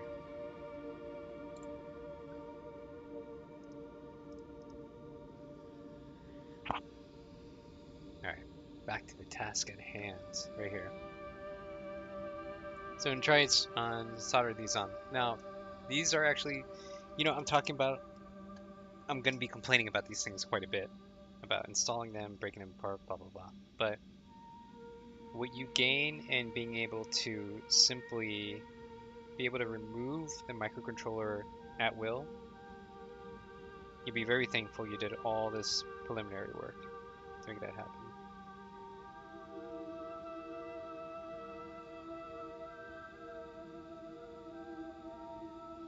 Cool. Well, mine was definitely less chunky, but it did fit a lot of circuit boards and other fun stuff. That's cool. Do you happen to know what type of media it used? Was it actual VHS or was it like mini DV or was it some other format? And sorry, where we're at with this, I'm gonna be taping these down. Just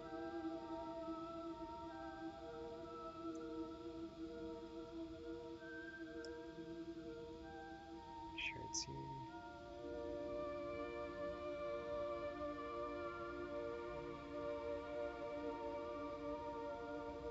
Just tape it down with some tension. Actually, that doesn't look like it has any tension at all.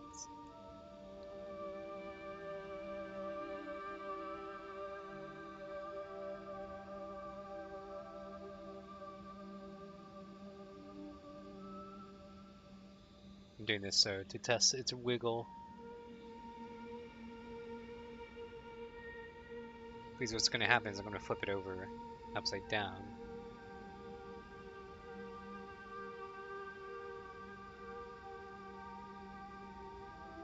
You need to be lined up. Because you don't want it angled. You know, you want it like up and down. I believe the term is plumb. You want it plumb.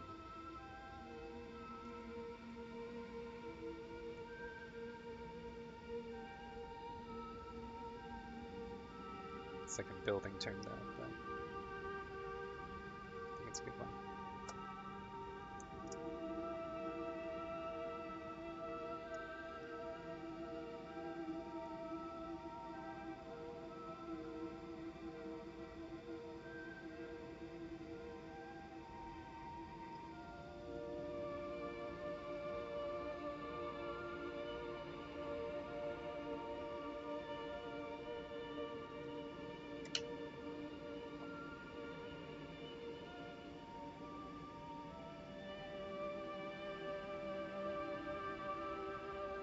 I'm just reinforcing it with more and more tape.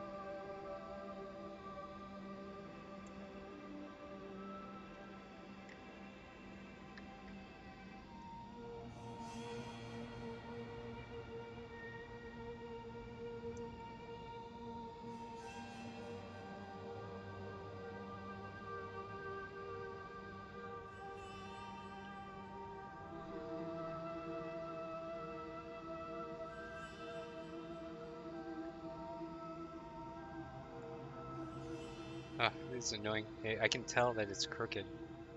Let me see if I can show you.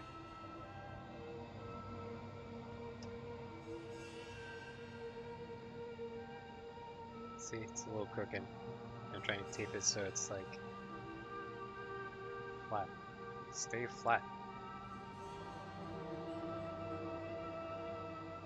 Okay, there is one more way. So this tape is not working. It's a little bit more dangerous. I don't like it, but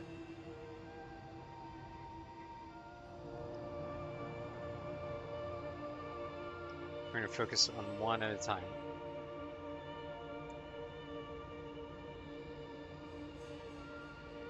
I'm gonna just hold it with my finger, put a little bit of solder, and then just dab on just one point. So that's what I'm gonna do.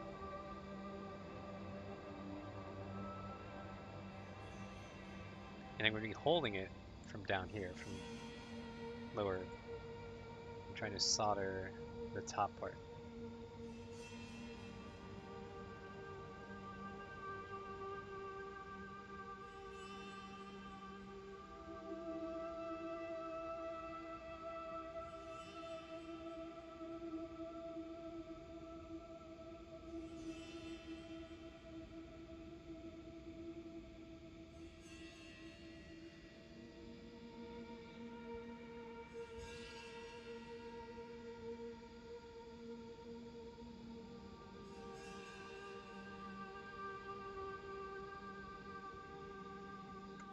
One second. I'm gonna switch camera angle so you all see this absurd thing that I'm trying to pull off. And they will not teach you because it's too dangerous. Alright, please don't burn my hand. Oh, that's so bad. That's such a bad solder point. And I know exactly what happened. The flux burned out. Well, I touched the flux and then I adjusted the camera angle. And in that time, the flux just went away. But I did not burn my hand, so now we're gonna go for this lower one.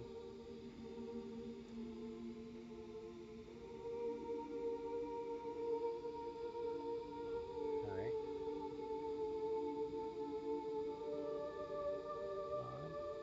Oh, there's definitely not enough solder on there.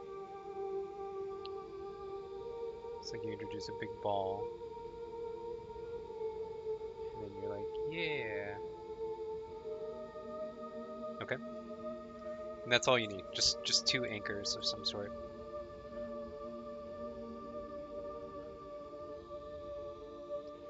Can't find out the exact or even approximate model anymore, sorry. I highly doubt it was a VHS format though. Oh, okay, cool. Because it makes me think that if it's older but not VHS, then it's mini DV. And I used to mess around with mini DVs when I was older, quite a bit. Not Betamax, because those were before my time, but definitely mini DV. Filmed a lot of art projects with that. Okay, so question could be, what do you do about this? This looks awful. This is where flux comes in.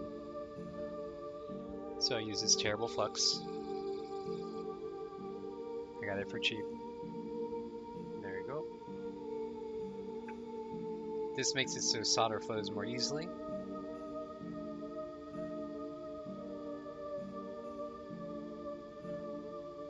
There you go. It looks less like garbage. Still garbage though.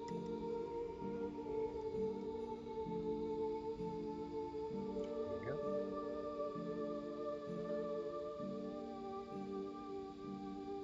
Now it doesn't look like garbage. Nice.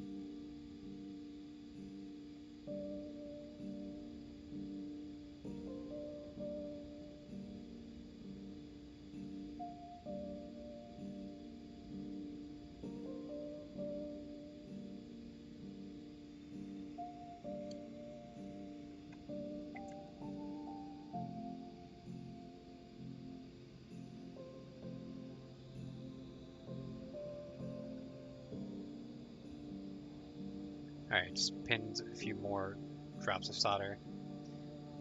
What's going to be important is not to do all of them, actually. Because we need to put in the next row.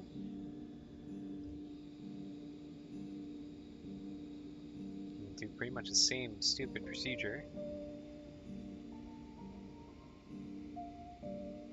But hey, if it works, it ain't stupid.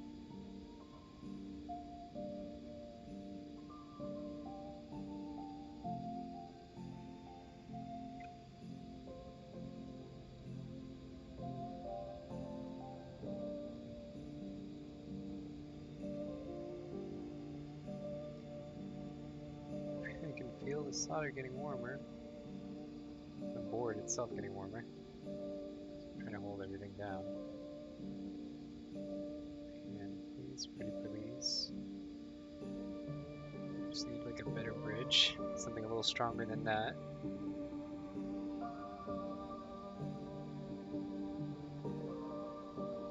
Come on.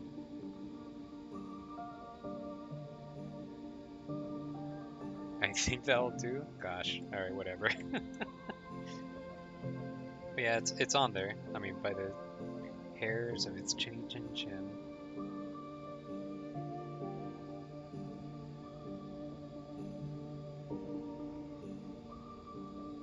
Let's reinforce it.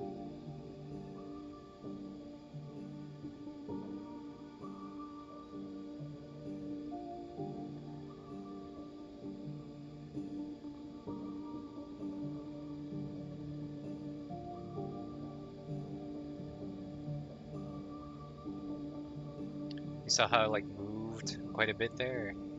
That's just from me pushing on it. And that was enough to actually distort it. See? It's now a little crooked. Now how to fix that? How to fix that?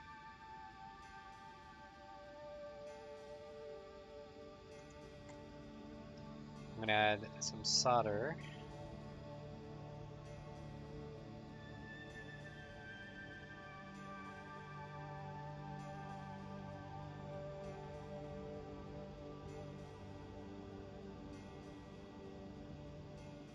There. And what I did was I was holding it in place and I heated the 2 points up.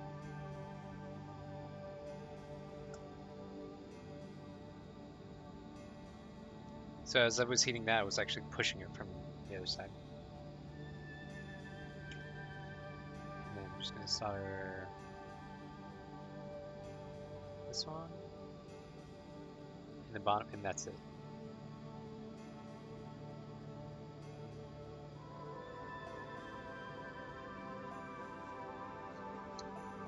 Yep. The reason why is because we're trying to test fit it now.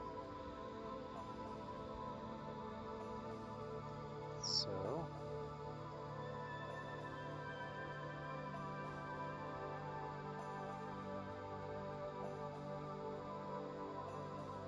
lines up, thank you standards. But the real question is, there's an extra step. There's an extra slot.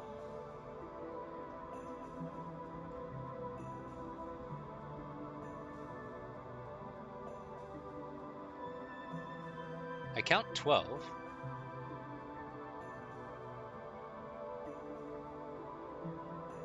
It's so funny. I'm like, I count 12. You know, 1, 2, 3, blah, blah, blah. Starting from the outer corners, install switches, yeah.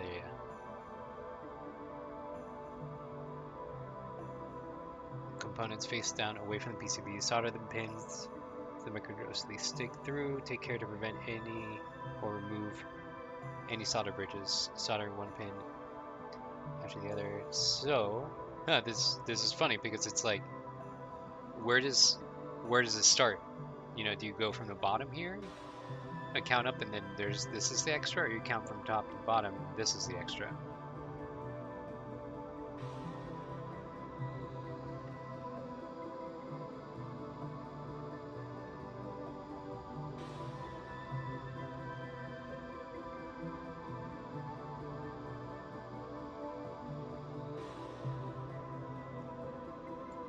Like, I'm going to assume that the bottom is extra.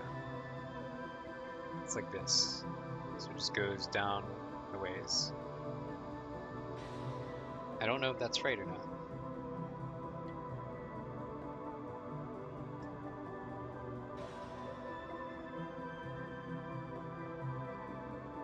This is so funny. Yeah, because if you look here, it's talking about a per micro. And I think this is, what, 3, 6, 10, 11, 12. Yeah, these are just 12.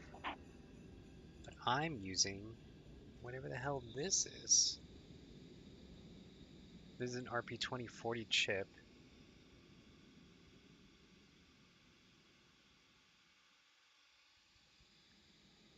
Damn it, what does it say? Band. This is an RP2040. And I have no idea what the hell the orientation is.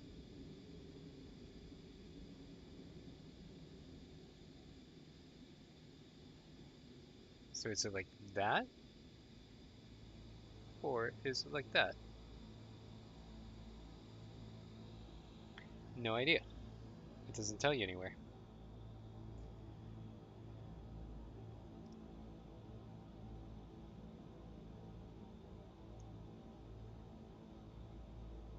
It is called the Helios Controller USB Type C. I bought it from here.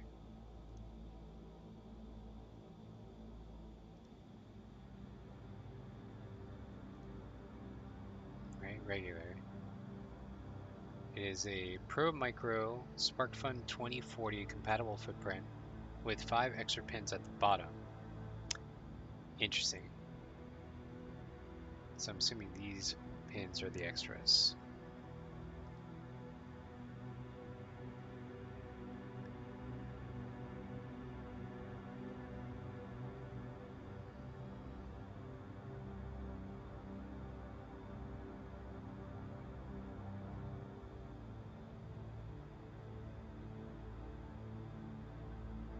Okay, works like a charm. You'll note this is RP2040 base microcontroller, so although the pinout is compatible with Pro Micro, make sure Quinn can target CF2. Also note that the additional first row pins on the Helios controller. I placed mine a row off, but luckily was able to still use it even after shorting VCC and reset. Okay, so they don't. So they're telling you what this exact problem. I placed mine a row off.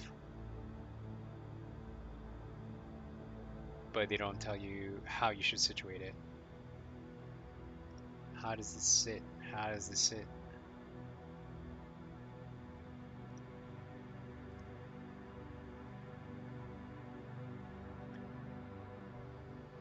Hmm. So what I would do in this case is I would need to figure out the actual, like, what is it, Helios, like this pinout.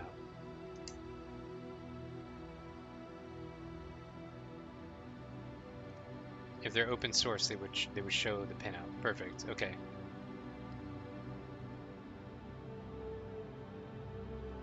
And just reading this, the fact that it's like this is an RGB controller over here.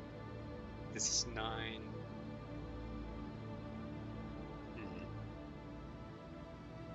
I'm trying to figure out which ones are more important, these top ones or these bottom ones.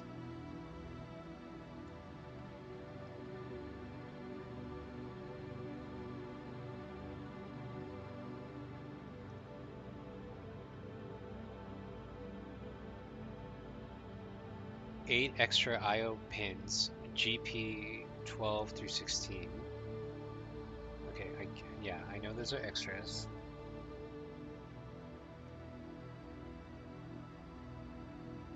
Wait, so that's 5, right? This is the 5, so, but it's saying that there's 8. And along the bottom edge, GP 10 through 11 at the top. So that's extra.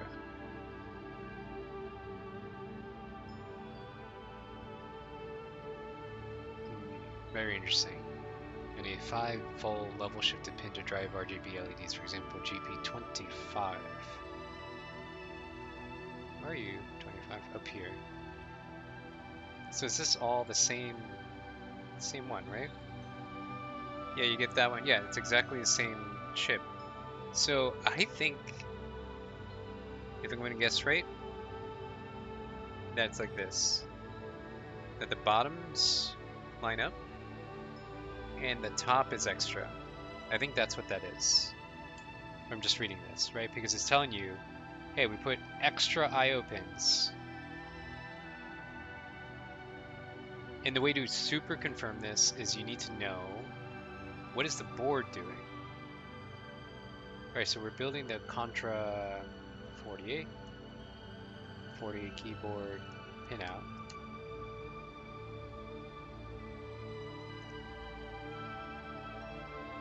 So we just need to know, what the pinout is of this keyboard.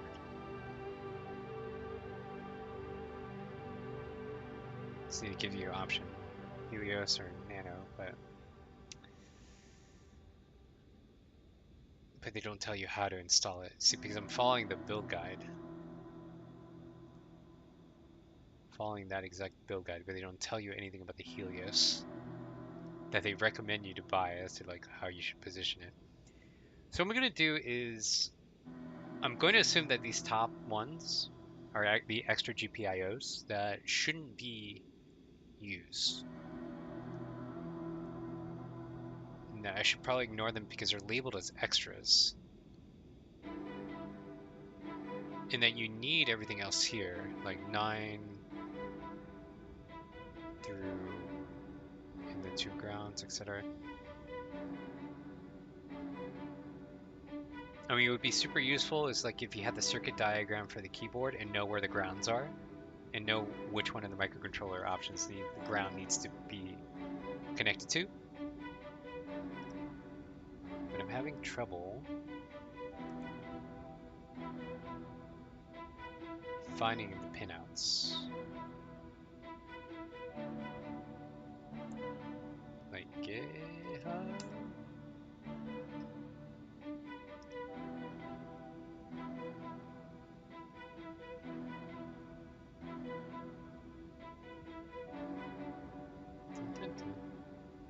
Okay, this is just telling you how to flash the firmware. This isn't helpful in finding the pinout.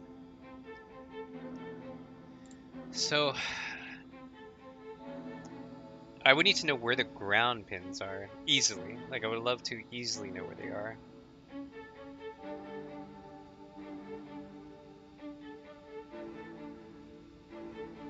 But okay, what's the worst that can happen? I'm just gonna assume it's like this and just run with it because at the end of the day, if it isn't, um, then I'll just move it over and desolder what 2 extra pins. Really, it's not that big of a deal. All right, and the way I put these baby pins here on.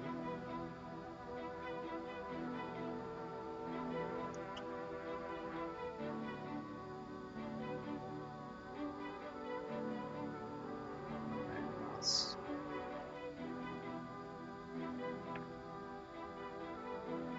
This.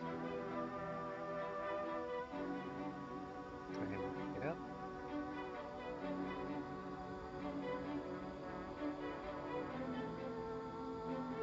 I'm sure all of you think I'm just completely out of my gourd. Being like, just do this, this is really easy. But, and then try and push down.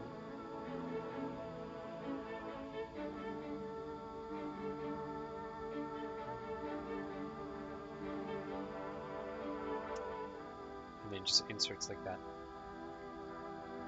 And I use this in order to keep it like kind of balanced so it doesn't just like bend and fling away. And so the whole point here is it's seated.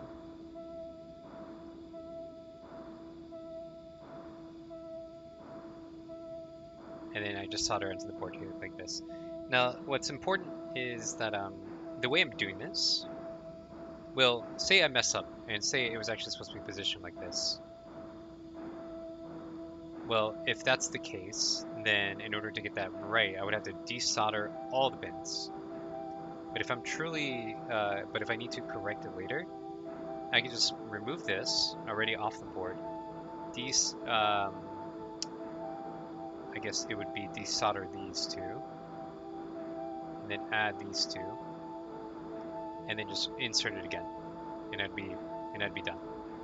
So that's why we're going through all this extra pain of adding these pins, these mil-max pins.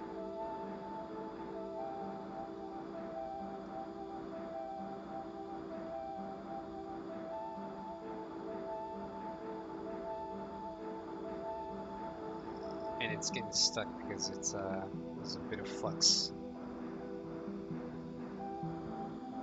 on those pliers. They need to be cleaned, basically. There's enough gunk on here.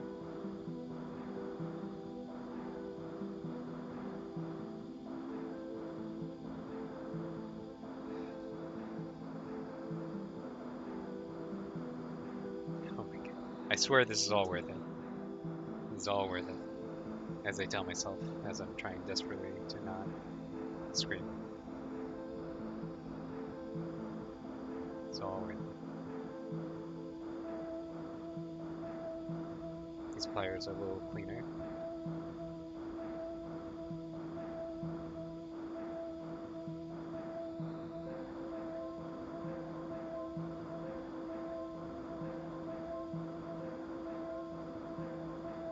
I'm gonna try and get a single row, and then I'm gonna have to call it a night.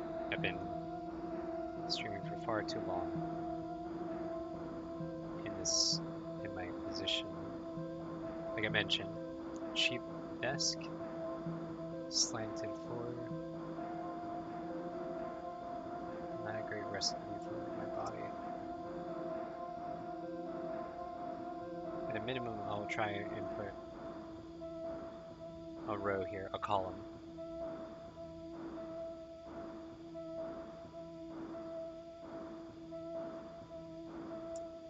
Maybe there's a way between now and the next time I stream to get a copy of to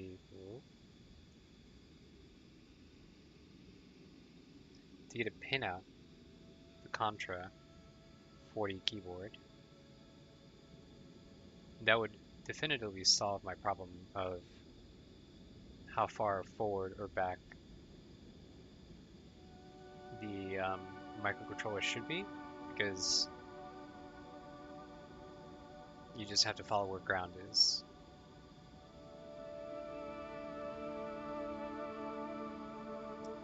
If you know which 2-pin duo is ground, you're like, oh, it's these two. Then you just line them up, and you're done.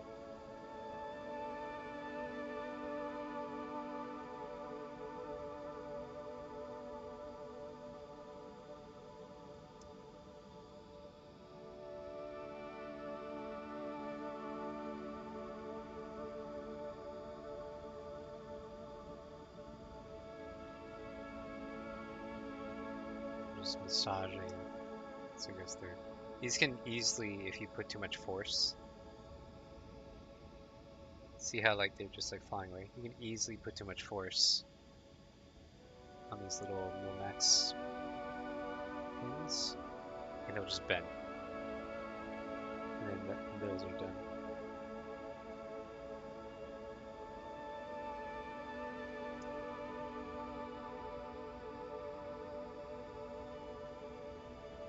All this here is about patience and knowing that you'll get it.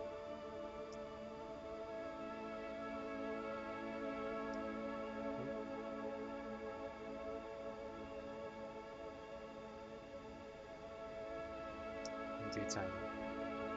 Of course I say that, and then this is the one that's like super frustrating.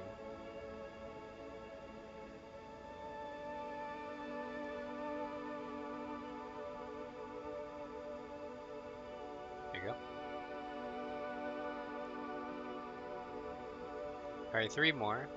Get in your questions before I sign off. Sign off after this 3rd pin.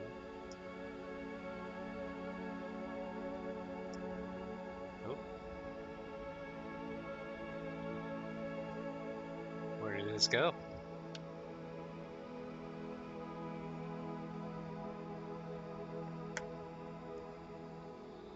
Flew away. I have no idea where it went. Not to worry, I have plenty more of these pins around.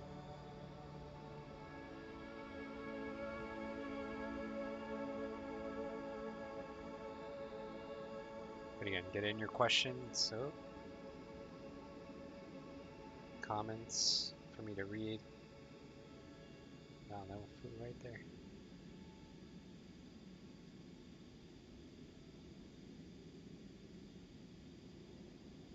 Oop. Where do you want to go? You just want to fly away.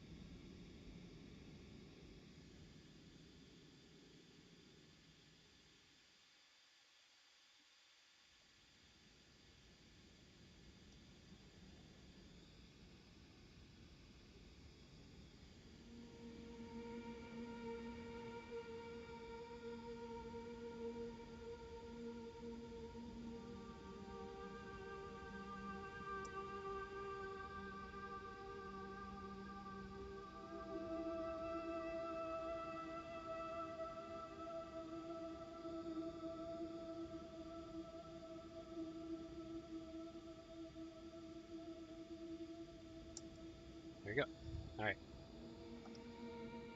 I think we're going to end it there for today. Obviously, the next steps are going to be soldering these on, putting on the other end, and then it's going to be the switches and the plates, etc. And then I think that's really it. It's like not much to a keyboard, to be honest. But I just can't do it now. My my back's starting to hurt in this position where I'm at. I think 2 hours is a pretty good amount of time to be streaming for. I want to say thank you to everybody who decided to spend some time with me to see me do this, really. I appreciate your company and your support. It's very kind of you to take your time and spend it with me. May this have been educational, inspiring, and you've learned something. And I hope that you all are well and have a great rest of your day or evening. And I will hopefully see you soon, so I get to finish this somewhat soon while I have the momentum going. But anyways, until next time, everybody, please take care of yourselves.